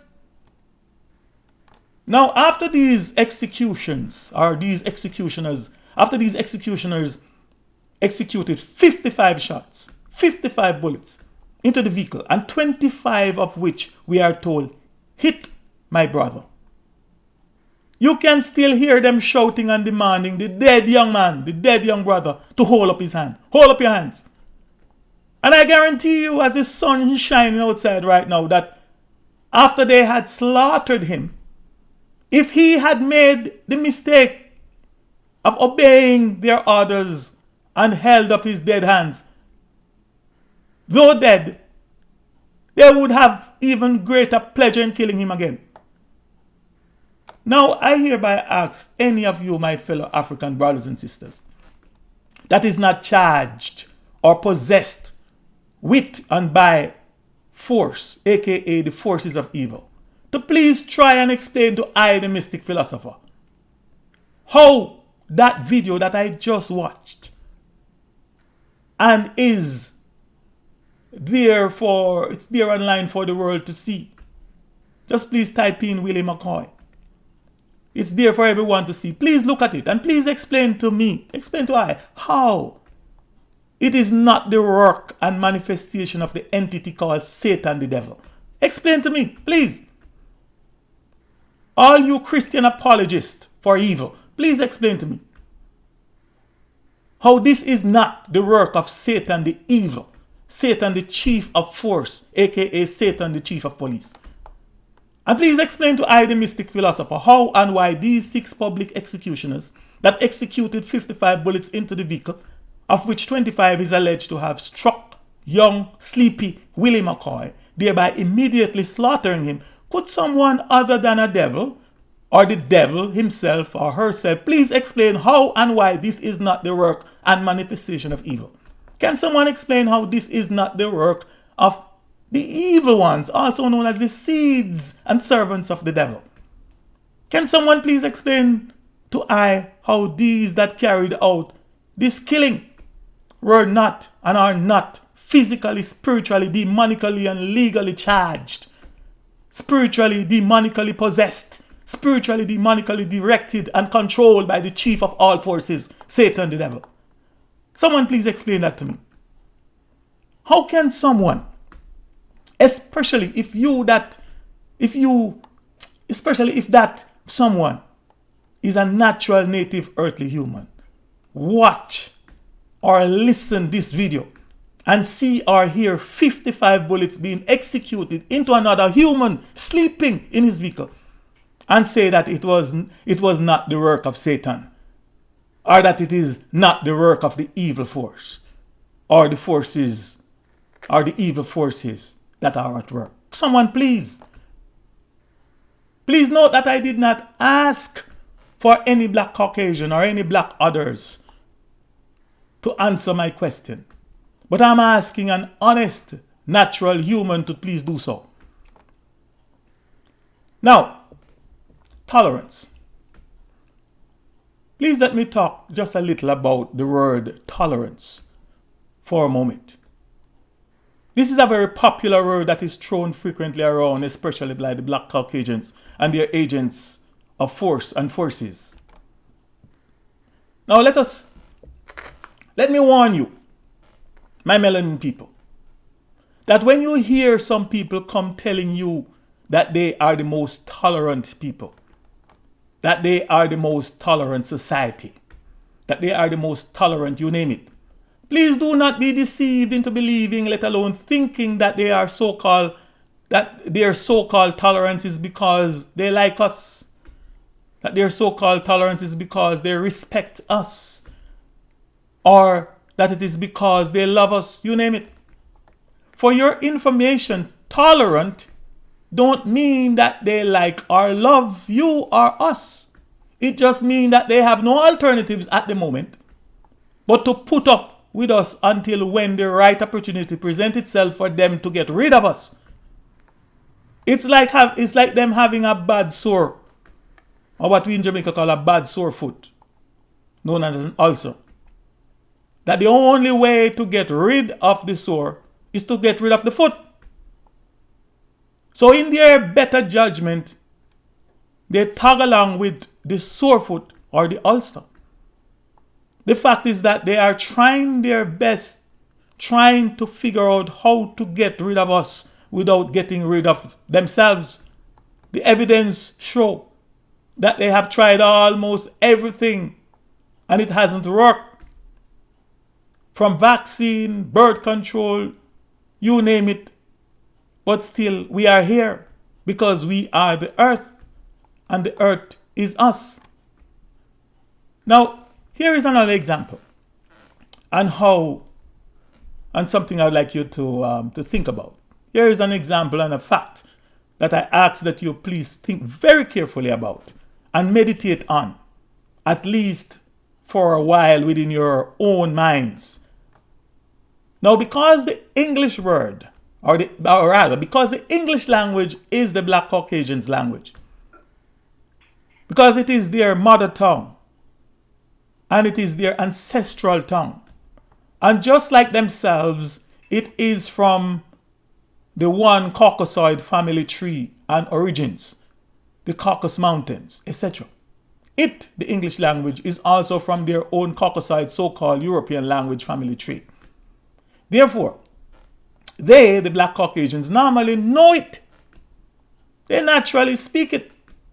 They can naturally speak it and pronounce its every word better than anyone that is not of their Caucaside family tree because it's theirs. They naturally interpret and understand it and the meanings and definition of its every word again simply because it is theirs. It's in their blood. It is coded in their DNA.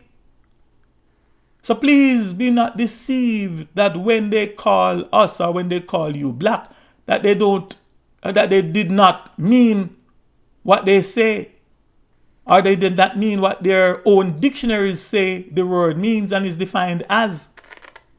So because the word black also means threatening, the word black means threatening, and because the word black is defined as threatening, and because the word black is threatening, anywhere, everywhere, anytime and every time the black Caucasians, along with all those that they have been influenced, deceived, convinced that we, the Earth's organic humans that are highly melanin enriched, are black, anywhere, everywhere, anytime and every time that they see us, they think that they are seeing a threat.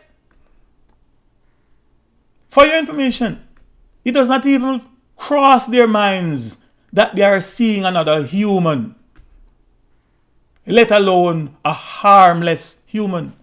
What they see and what they are programmed to see is a threat, period, full stop. And just to remind you that the word black equals threat. Google it right now online. The word black equals threat by meaning and definition. And by meaning and definition, a threat is, and I quote, a person or thing likely to cause damage or danger. Or likely to cause danger. Unquote. So please let me break it down even further for those of you, my people, that still might not yet get it. I might not yet got the full understanding of what I'm talking about. Let us look at and consider these three words, which from my perspectives are trigger words. Trigger words. Trigger words meaning they cause action or reaction in us humans. Trigger words meaning they are programmed and pre-programmed in our minds to immediately cause us to act or react in a certain way the moment any of these words are mentioned, heard, seen, or in any form or taught. Seen in any form or taught about, etc. And the three words that I will hereby use as a practical example, and one that I am sure all honest people among us and those that are listening can relate to and will agree with, are the words police, snakes, and the word black.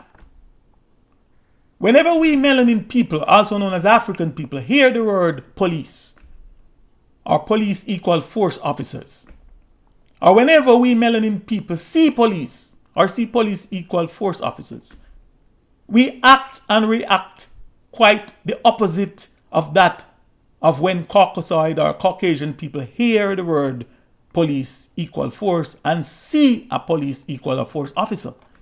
Example, when we hear or see the word police equal force, or see the word police, which is equal to force officers, we are programmed from true reality and from our life experiences to act and react as follows. We hear and we see potential liars. We hear and we see coercion. We hear and we see compulsion, constraint, duress, oppression, enforcement, harassment, intimidation, pressure, violence, arm twisting, brutality, setup, framing, vindictiveness, false witness, threats, fear, death, just to name a few.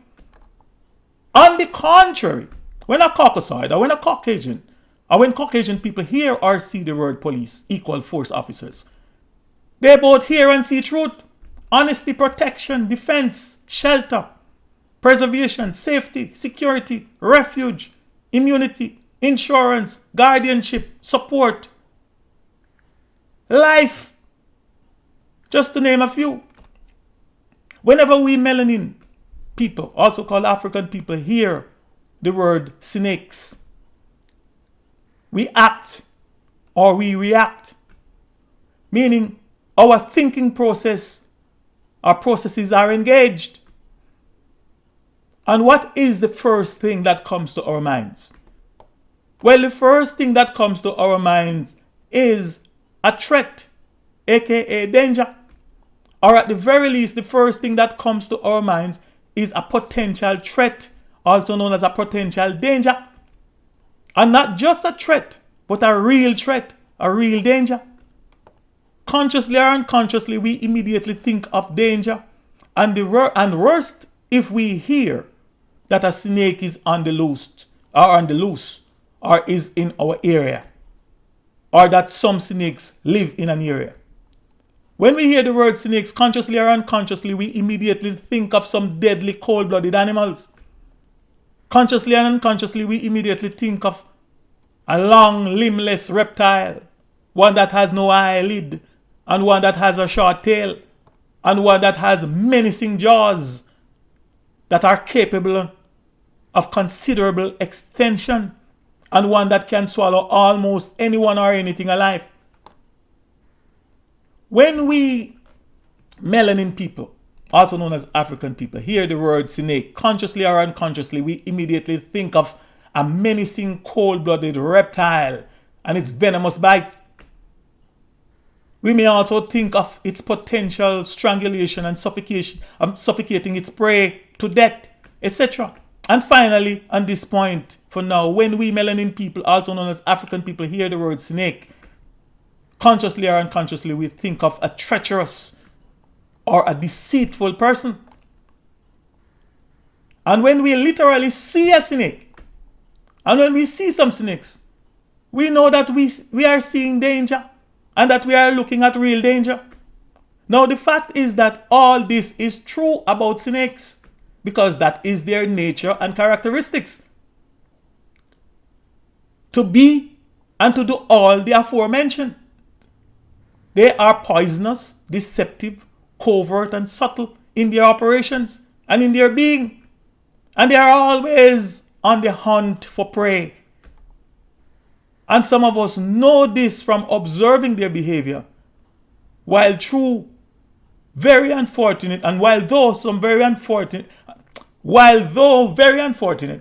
some of us also learn who and what snakes are from our potential and practical experiences with snakes of all kind.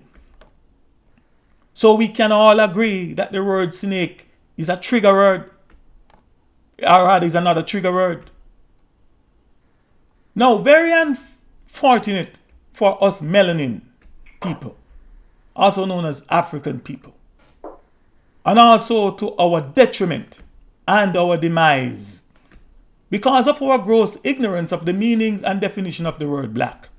Whenever we see or hear the word black, we not only think and believe that it is good, we not only think and believe that it is great, but we are deceived and programmed to think and believe that it is us. We are deceived and programmed to think and believe that it is who and what we truly are. We are deceived and programmed to think and believe that it truly represents us. We are deceived and programmed to think and believe that it is a word that we should and that we must be proud of. And thus we are deceived and programmed to identify with it, to identify with black. On the contrary, because the trigger word by meaning and definition is evil, because the trigger word, let me repeat that. On the contrary, because the trigger word black by meaning and definition is evil, because the trigger word black by meaning and definition is ominous. It means nothing, absolutely nothing good, you name it. When Caucasian people and all other like-minded people, I might add, when they see or hear the word black, and especially when the Caucasian police equal force officers and other like-minded people, and other like-minded police officers, or police equal force officers, when they see or hear the word black, the evidence will show, and the evidence has shown that it is almost the same as when we melanin people, aka African people, hear the word snake. And when we hear or see the word police, it's almost the same. They, meaning Caucasians and all other like-minded people, hear and see threat. When they hear the word black, they hear and see danger. And when they see us melanin people, also called African people, that they in their devious minds, falsely, deceptively, maliciously, denigratingly, sorcerously, and otherwise called, named, marked, listed, labeled, carded, profiled, you name it, black, they see threat. They see danger. And they can't help themselves but to act accordingly. It's a trigger word for them. And the action taken in almost every instance is to eliminate the perceived threat or to get rid of the perceived danger or the perceived threat equal danger. Please let me just inject and give you, the unbeliever, just one more practical example of what I'm talking about. The fear of the black Caucasians and their perception of us being a threat and the perception of us being threatening to them. By reading from an article on a website called genius.com, and the article is titled, "Man Claims He Slit Arizona Teenager's Throat Because Rap Music Made Him Feel Unsafe." I ask that you guys please Google these articles and verify it for yourself. Don't take my word for it. I'm quoting. "The teen was killed with a pocket knife in a convenience store after playing hip-hop in his car.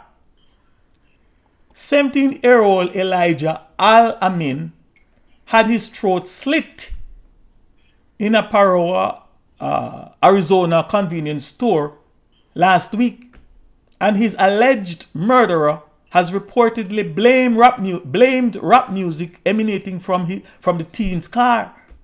ABC News reports that 27-year-old Michael Paul Adams, who was released from Arizona State Prison just days beforehand, admitted to the crime. According to the police report, he said the hip-hop music Al-Amin was playing in the parking lot makes him feel unsafe. Another word for unsafe, just for your information, is threat.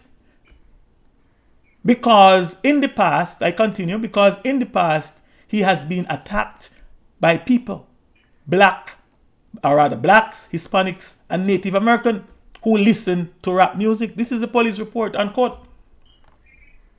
Therefore, because the word black also means threatening and is defined as threatening, and because it is threatening, and threat by meaning and definition again is a person or thing likely to cause damage or danger, then anywhere, everywhere, anytime and every time the black Caucasians, along with all those that they have influenced, deceived and convinced that we melanin people, we African people are black, anywhere, everywhere, anytime and every time they see us, they think and believe that they are seeing a threat.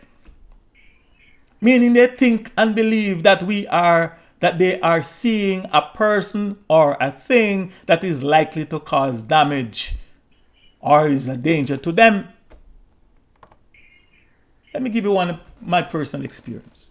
I can remember early one December morning, a few years ago, around 6 a.m.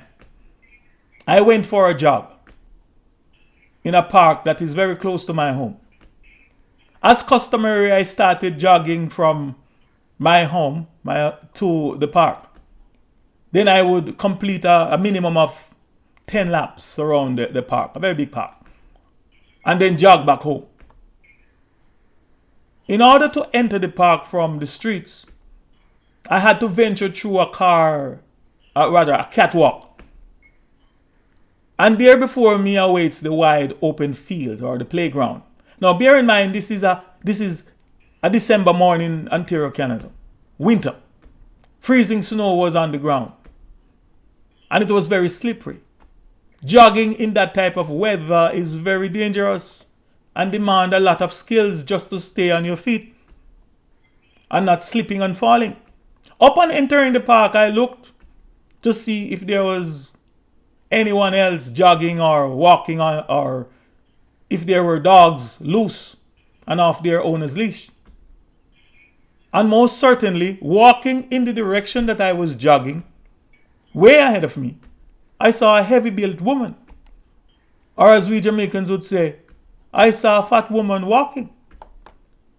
And because I was jogging and she was walking at a reasonable pace, or a normal pace, for her size, the gap between us began to rapidly close or narrowed. And as I got closer and closer, but still a good distance away from her, I noticed that she was repeatedly keep looking back, as if in a panic. And then I also recognized that she was a Caucasian woman, and that I too went into a panic. She no doubt recognized that I was not of her kind. And in her mind, she no doubt thought that she had seen a black man jogging in her direction. And then I noticed that she started to walk faster and faster. And I too began to jog slower and slower. And out of nowhere, like Roadrunner, the cartoon character, the woman took off running like a rocket, heading for Mars. And even though she was slipping and sliding, or may I say tumbling like a barrel, because the track was not yet salted, the speed at which I saw that woman move, not even an Iranian speedboat could catch up with her. She just literally vanished out of the park. And why?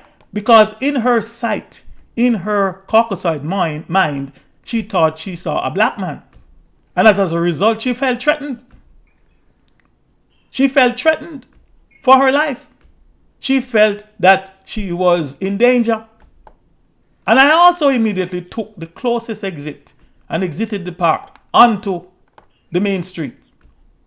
That was completely out of my regular routine. And I headed back home without completing my regular morning exercise. And why? Because I justifiably became afraid that she would call the police and tell them that a black man is running behind her, or worse, that a black man is chasing her in the park. And I knew that my words against a Carcasside woman don't and wouldn't stand a chance. Not even before dear Carcasside God in some place in some heaven. And I knew that by the time the agents of force finished with me, maybe I wouldn't be alive to tell this story today. So here she ran because she thought that she had seen a black man. And thus her life was in danger. And the moment I saw her behavior and recognized that she was a Caucaside woman, I knew of a fact that my life was in danger. And just for your information, this park or school playground is by no means a lonely park. It is an open field at the back of 3 different schools, a church, and some residential homes. It is also one of the safest parks or children playground in my neighborhood.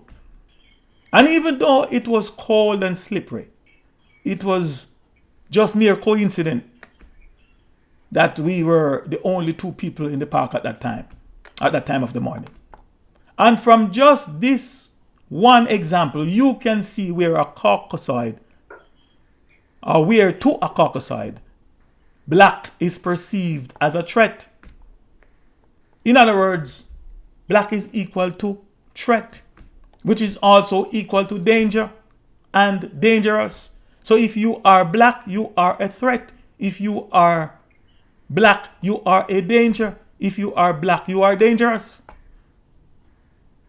Or if or when you are seen as black, perceived as black, believed to be black, then you are seen, perceived, and believed to be a threat. You are a danger or you are dangerous. And their programmed instinct and characteristic is to get rid of us. meaning their programmed instinct and characteristics are to eliminate and exterminate all threats, also known as all potential dangers, by any and every means necessary. Anywhere, everywhere, anytime and every time the Black Caucasians and their cohorts see us, the natural... I'm getting a lot of scratch in the background here. Please check on that one, please. Anywhere, everywhere, anytime and every time, the Black Caucasians and their cohorts see us, the natural native earthly humans, the Earth's organic humans.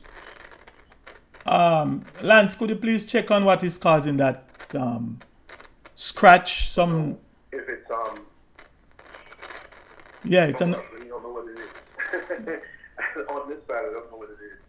I'm kind of checking out and trying to see what it might be, but okay, it's gone now. It's gone now. It's okay. Thanks. yeah. Okay, no problem. Yeah. Continue on.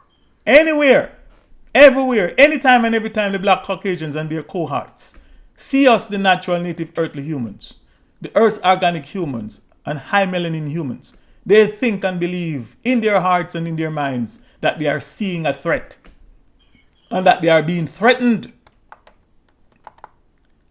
by our mere physical appearance and existence. And they act accordingly. They act threatened.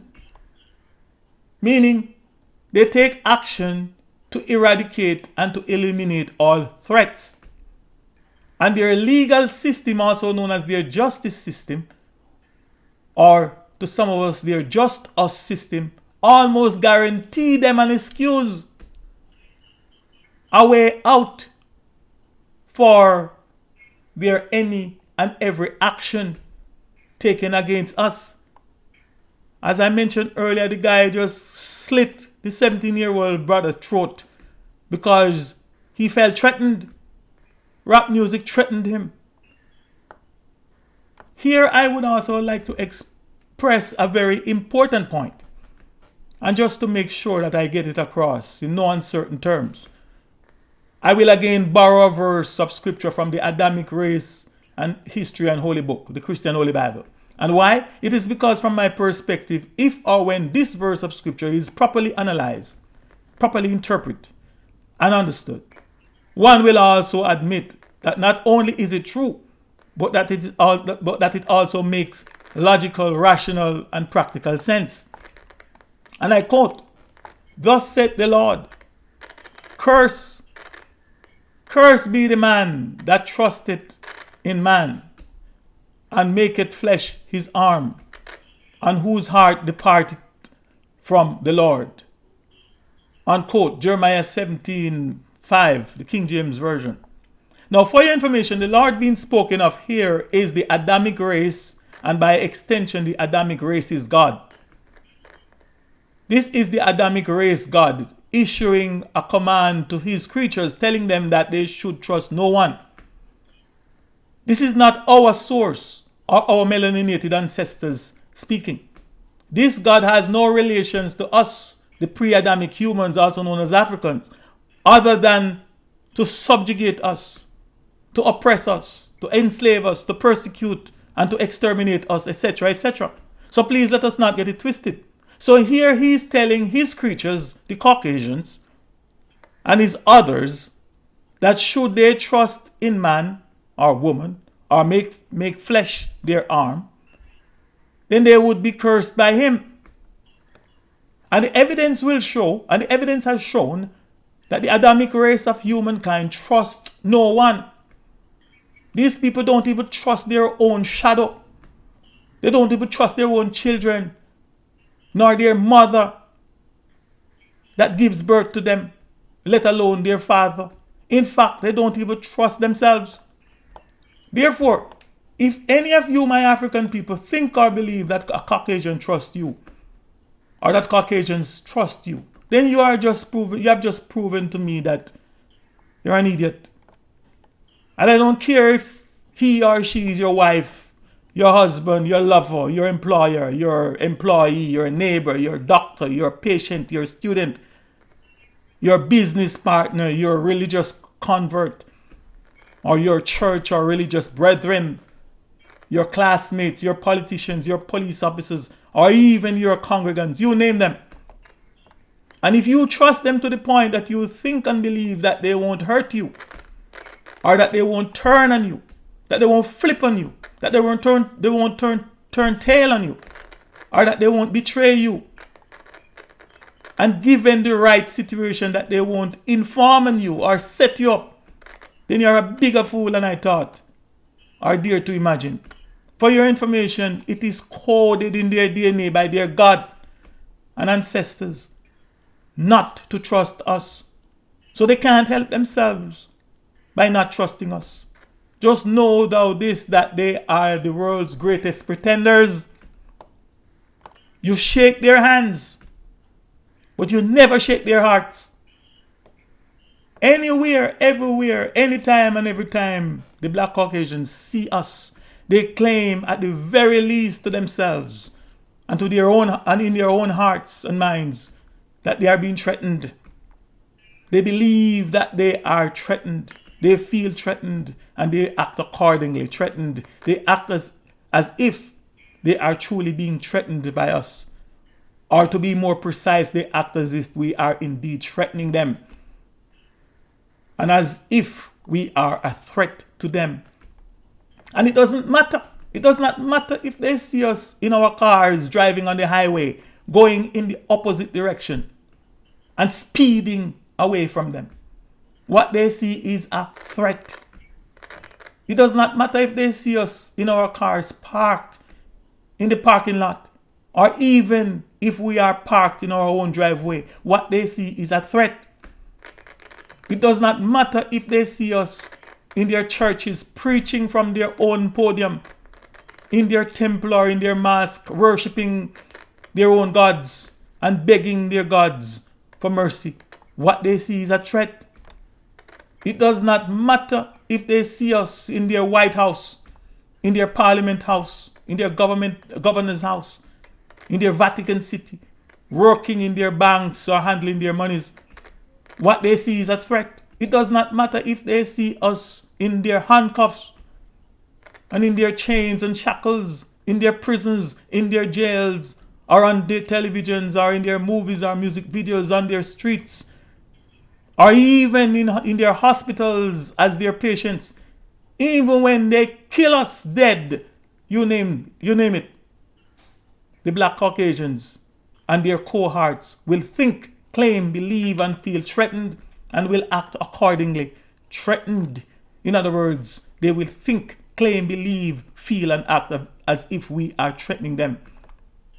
And for your information, anywhere, everywhere, and anytime, every time a Black Caucasian police officer or any other police officer from any other race or group of people, including some, if not all of our own people that are police officers and are induced, that are imbued, that are charged, that are possessed and empowered with the Black Caucasian police equal force, powers, and authority. Anywhere, everywhere, anytime, and every time they see any of us, they think they are seeing a threat. They are seeing danger. They think they are being threatened. They claim, if not by calling into their station houses and putting in a report of some sort, or at the very least, they claim to themselves that they are threatened. They believe that they are threatened. They feel threatened. And they act accordingly, threatened. And oftentimes, it has deadly consequences. And not only deadly, but we, the Earth's organic humans, also known as Africans, we are the ones that they have labeled, profiled, carded, named, marked, and listed as black. We are the ones that are always the victims. We are the victims of force and forces. And that is how we, the highly melaninated, we, the high carbon skinned people, always end up getting the filthy end of the stick from them, and especially from the Black Caucasian police equal force officers.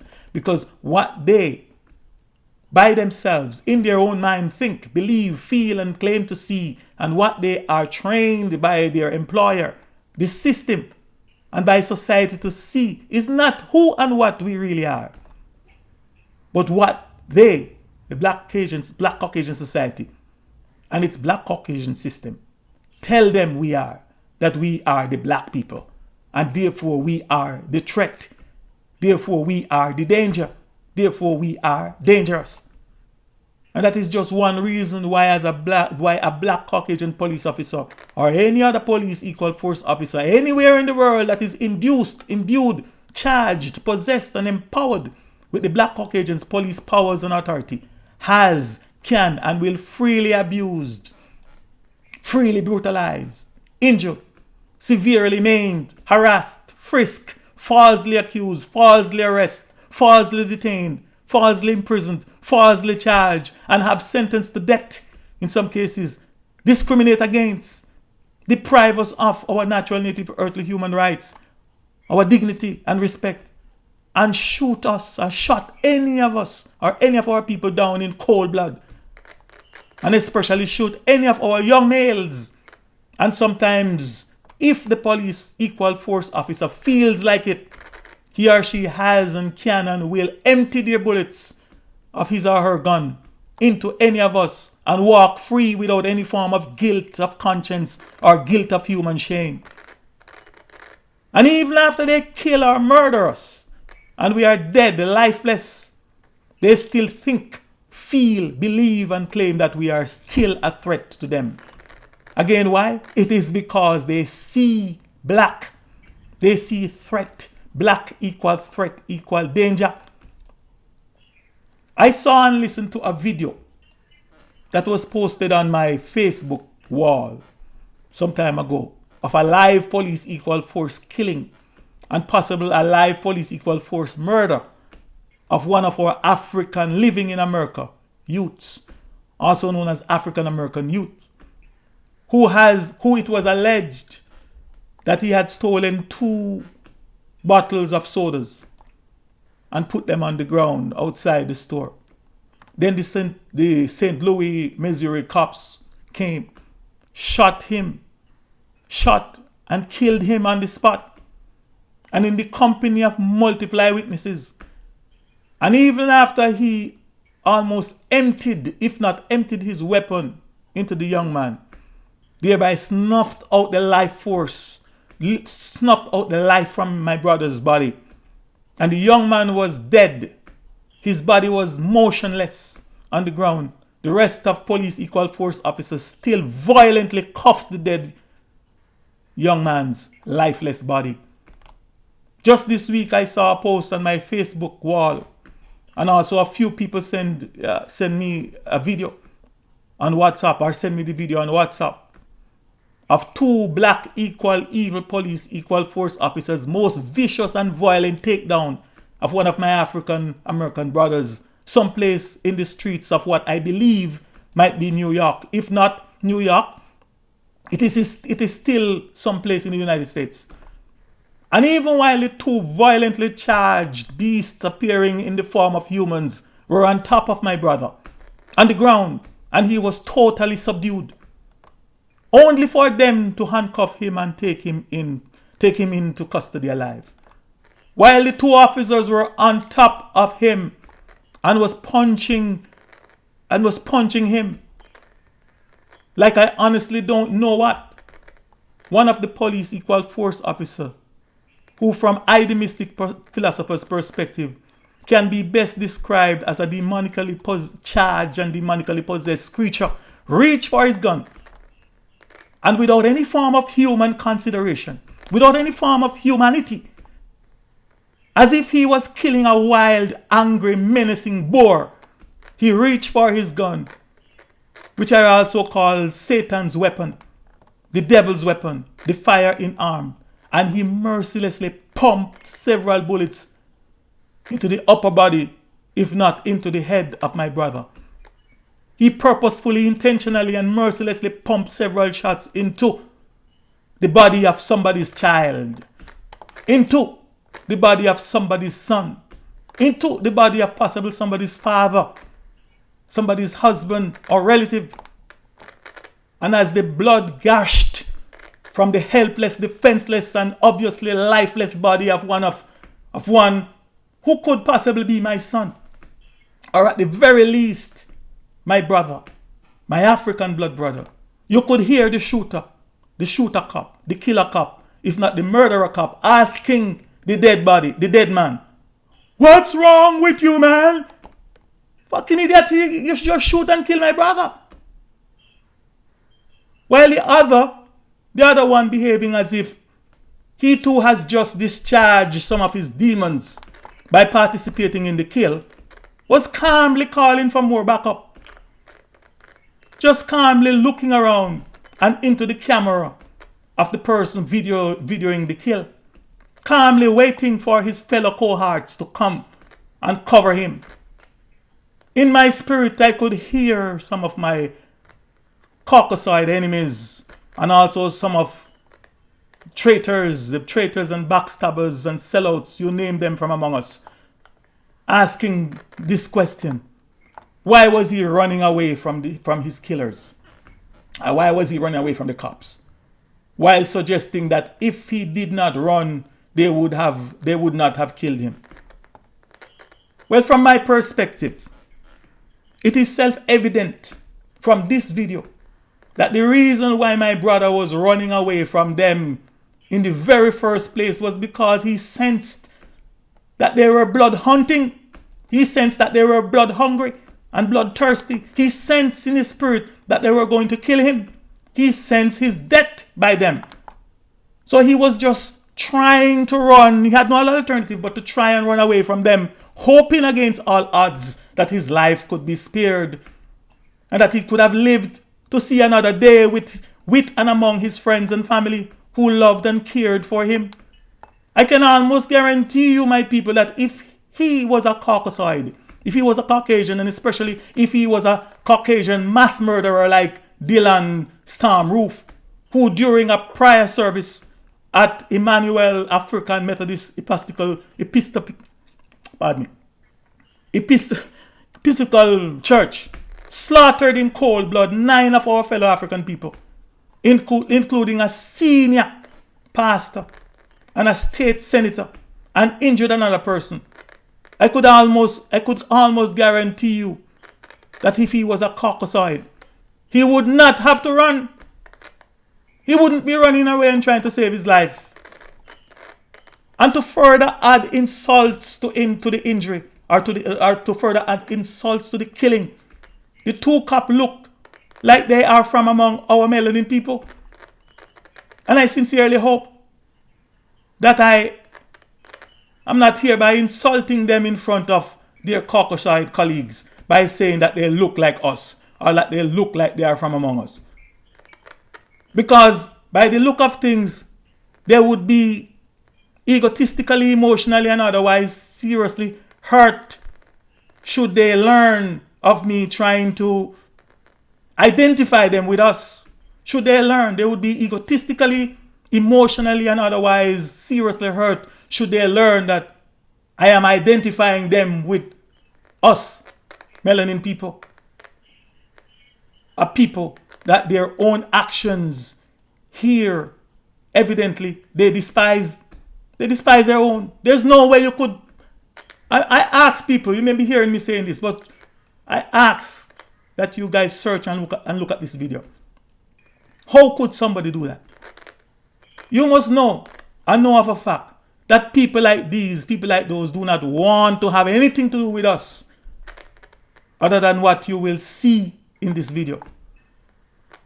But here, no doubt, these two fools, having committed this act in the sight of the living and in the sight of our most honorable African ancestors, somehow think and believe to themselves that because the system will cover them and because the system will set them free and he will commend them for a job well done, no, they and their family are just going to go on living their lives and no doubt committing more of the same without even expecting any form of karmic, spiritual, and retributive justice.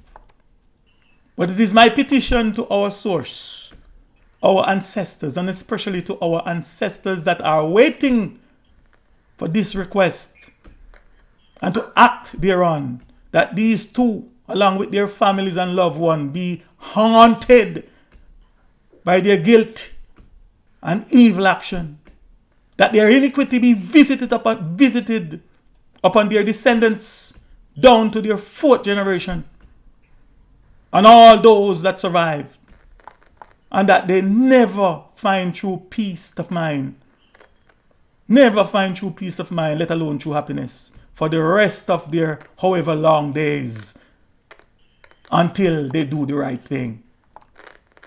And please let me inject here and ask a few questions.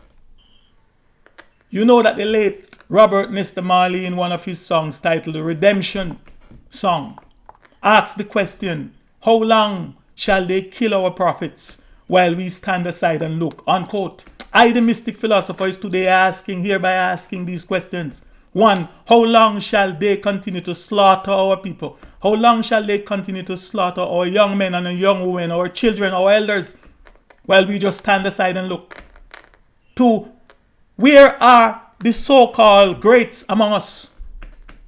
Where are the so-called powerful among us?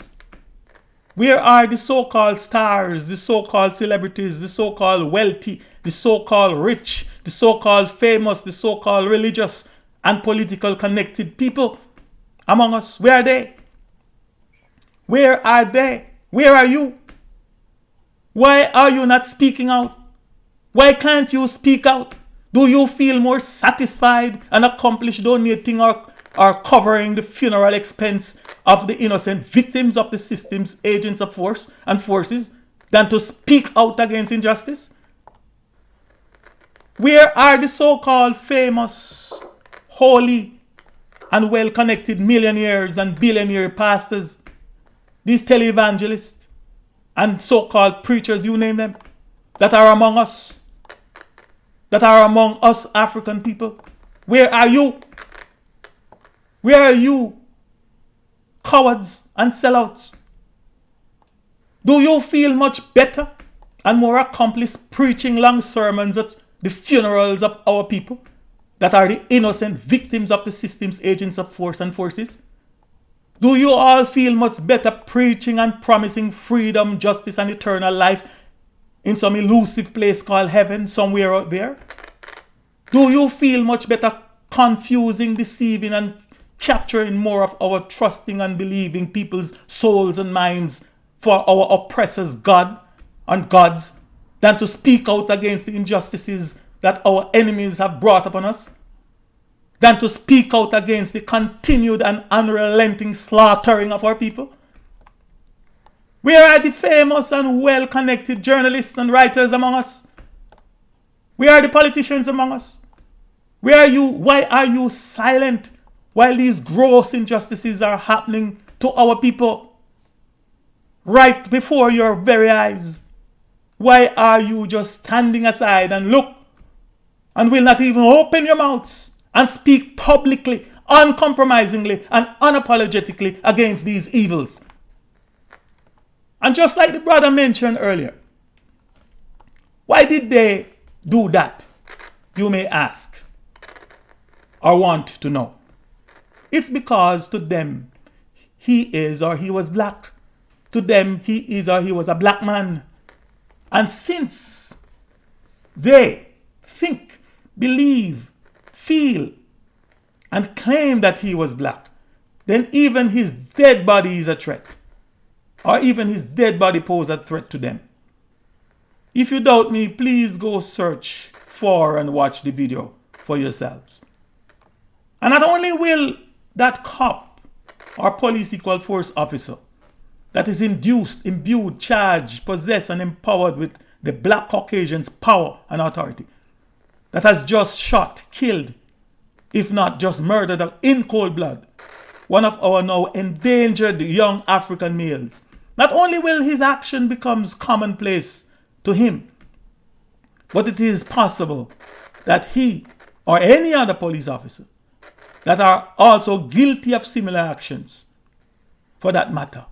But it is also possible and expected that he or she or they can and will walk free, meaning Not only will he or she or they walk free of guilt and of shame, walk free of blood on their hands, walk free of the guilt of human conscience for unnecessarily taking another human life, but his, her, or their fellow black Caucasian police officers and others, maybe the entire body of the black Caucasian police force, and his or her black Caucasian society will not only rationalize, sympathize, and rally support for him or her, or for them, but they will commend him or her or commend them for doing what they, in their black minds, consider to be an exemplary job. He or she or they will receive commendations, promotions, you name it, for what in their nature is a superb job of service to their black Caucasian community and to their black Caucasian society. For them, getting rid of black equal threat. That is just one or two practical examples of the very deadly consequences for us, the natural native earthly humans that are highly favored by our mother and source, Mother Nature, with the gift of high melanin / carbon skin that is being falsely called, falsely labeled, falsely profiled, marked, and named black. This is also why, in order for us to change the game, we must change the name. We must immediately stop calling ourselves black and stop giving our enemies the excuse to claim that they are threatened and that they are acting to get rid of threats. Now, why do these black Caucasians, including the black Caucasian police officers, see, think, believe, feel, and act as if they are being threatened by us? Why do they think, believe, feel, and act as if we are a real threat to them? Well, one very simple answer to these two questions is that because they are truly black. It is because they are the real and true black ones. Their hearts are black. Their spirits are black. Their souls are black. Their energies are black. Their actions, their works, their deeds, you name them, are black. Everything about them are black. And at this point, I also strongly suggest that you revisit for yourself the meanings and definition of the word black. And for more detail and in-depth answer to that question, quote, why do these black Caucasians, including the black Caucasian police officers, see, think, believe, feel, and act as if they are being threatened by us? We must also examine the meaning. We must also examine the word threatened. And by examining this word threatened, we will see that other than the fact that it is synonymous with the word black, it also means and defined as, and I quote, to state one's intention to take hostile action against someone in retribution for something done or not done, unquote. So here is the answer to the question. Why do these black Caucasians see, think, believe, feel, and act as if they are being threatened by us? We, the highly melanin people and the natural native earthly humans. Here it is, right here, in the meaning and definition of the word threatened. They, meaning the black Caucasians, they hate us, they resent us, they despise us. And why? Because they are programmed to do so. Because it is programmed into their DNA, into their gene, their hateful and resentful race memory, gene or DNA, that they have inherited from their ancestors, the black Caucasians, aggressors, invaders, occupiers, slave traders, slave masters, brutal oppressors, and persecutors. And thus instinctively, genetically, and otherwise, they know of a fact what they have done to us.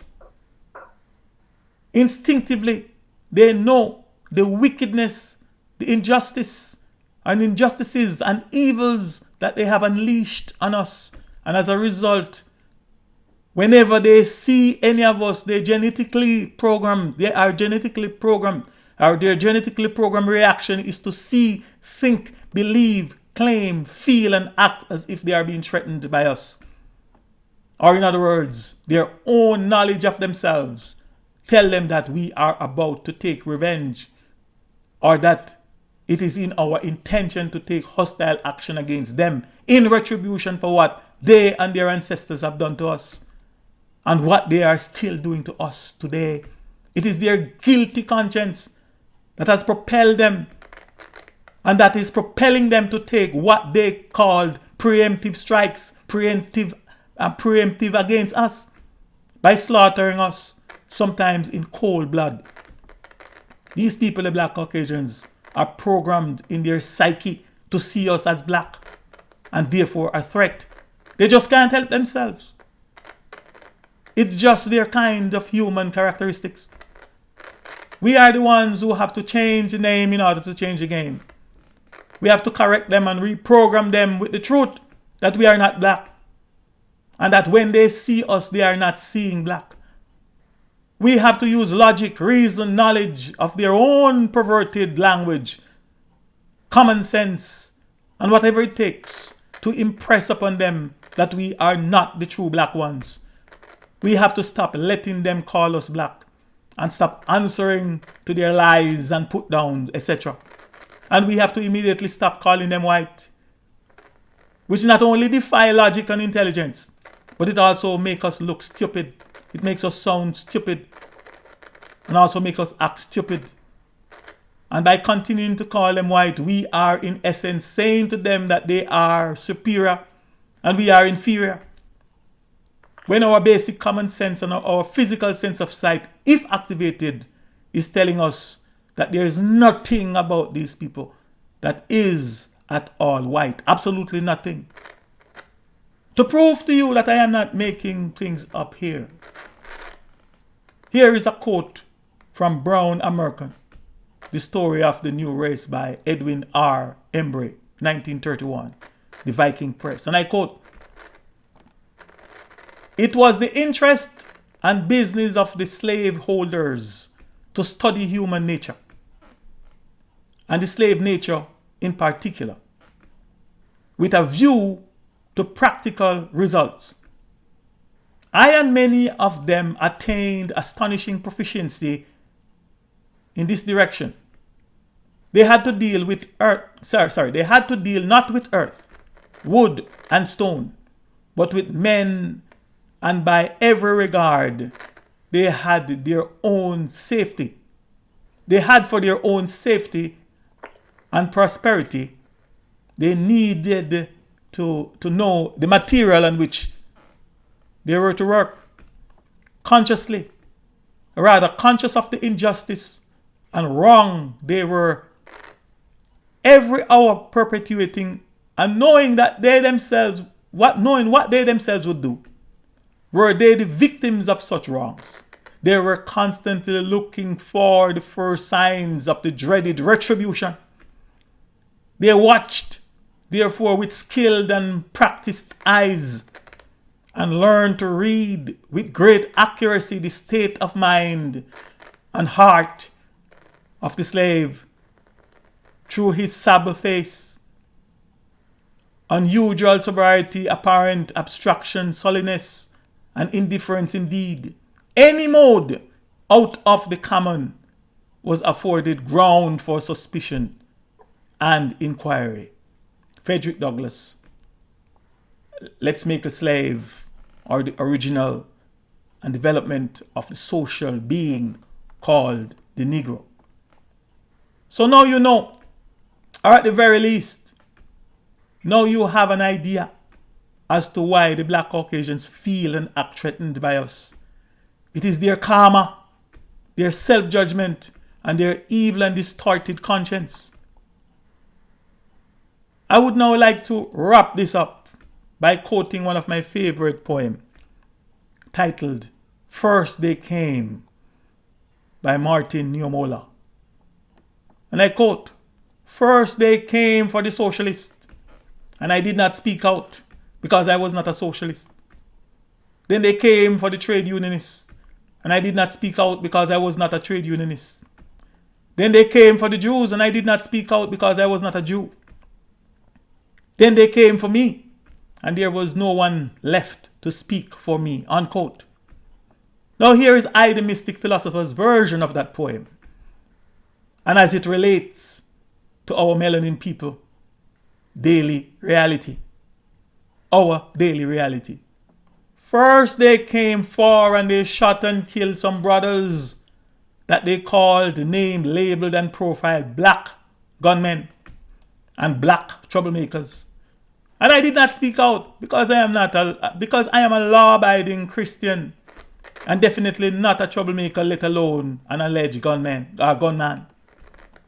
Then they came for and they shot and killed some of my mentally ill melanin brothers that they called, named, labeled and profiled black. I did not speak out because I don't even know a mentally ill person, let alone know who those people are. Then they came for and they shot and killed some of my homeless brothers that they called, named, labeled, profiled and marked black. And I did not speak out because I am not homeless. I was never homeless. I am living the North American dream. And I do not know any homeless people. Then they came for and they shot and killed some of my melanin sisters that they called, named, labeled and profiled black. I did not speak out because that is none of my business. Moreover, the way I see it, they all must have done something wrong and no doubt deserve to be killed. Then they came for and they shot and killed my Christian that they called, labeled and named black. The law-abiding citizen that was simply minding his own business and living his North American dream. But then, by then, there was no one left to cry out or to speak up for justice for him. This is the end of my presentation today, or my discourse for today, in the series titled Black, a Mark of Death by Force, Part 6, and the subtitled My Highly Enriched Melanin Carbon Skin Peoples, aka my African peoples, Dreadful Fear of the Black Caucasian, all under the banner of redemption from the curse of the black spell. And I thank you very much for giving of your time to be watching or listening all the way to the end of part 6. And I do hope that at the very least you did find this series thought-provoking, if not at all informative. Your thoughts, your questions and commentaries and comments are also welcome. Please join me here again on the LanceScurv Show shortly for another presentation in which I hope to address and share some of my perspective on the subject of reparation. In the meantime and between time, I look forward to answering your email questions as best as I can. Until then, be more. I am the Mystic Philosopher. Ashe, Ashe, Ashe. Back to you, my brother. Ashe.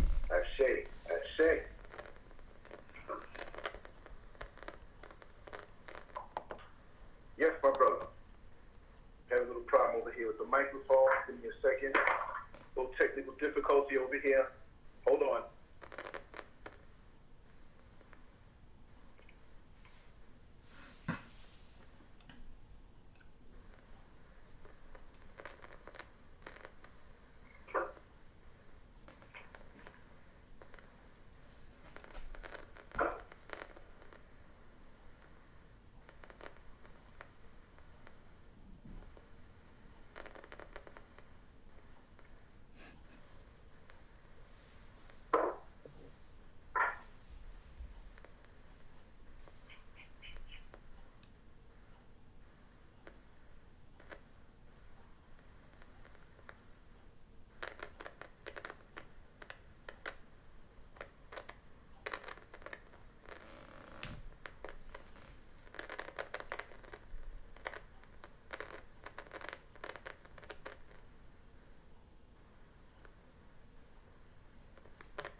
brother, Mystic Philosopher, for once again dropping some serious knowledge that many people have to take time and absorb. It's so deep. And it's like when you go to a restaurant and you have to go and get a doggy bag to bring home the feast on it a little more. I truly appreciate what you bring and the consistency in the way you speak it. It shows me that you're well-versed and well-studied. And again, I speak for those in the chat room that you're much appreciated. And I just want to say thank you with all my heart, brother. Thank you so much. Yes, sir. Ashe, my brother. Ashe. Okay. Reach out to me and let me know when the next one will be. So we'll be here anxiously and patiently awaiting for the next one. And I want to wish you a wonderful day. Same here. Thank you. Ashe. Yes. Grand Rising, my brother. Yes. Thank you. Victims of force. Yes, we are the victims of force. The forces of evil.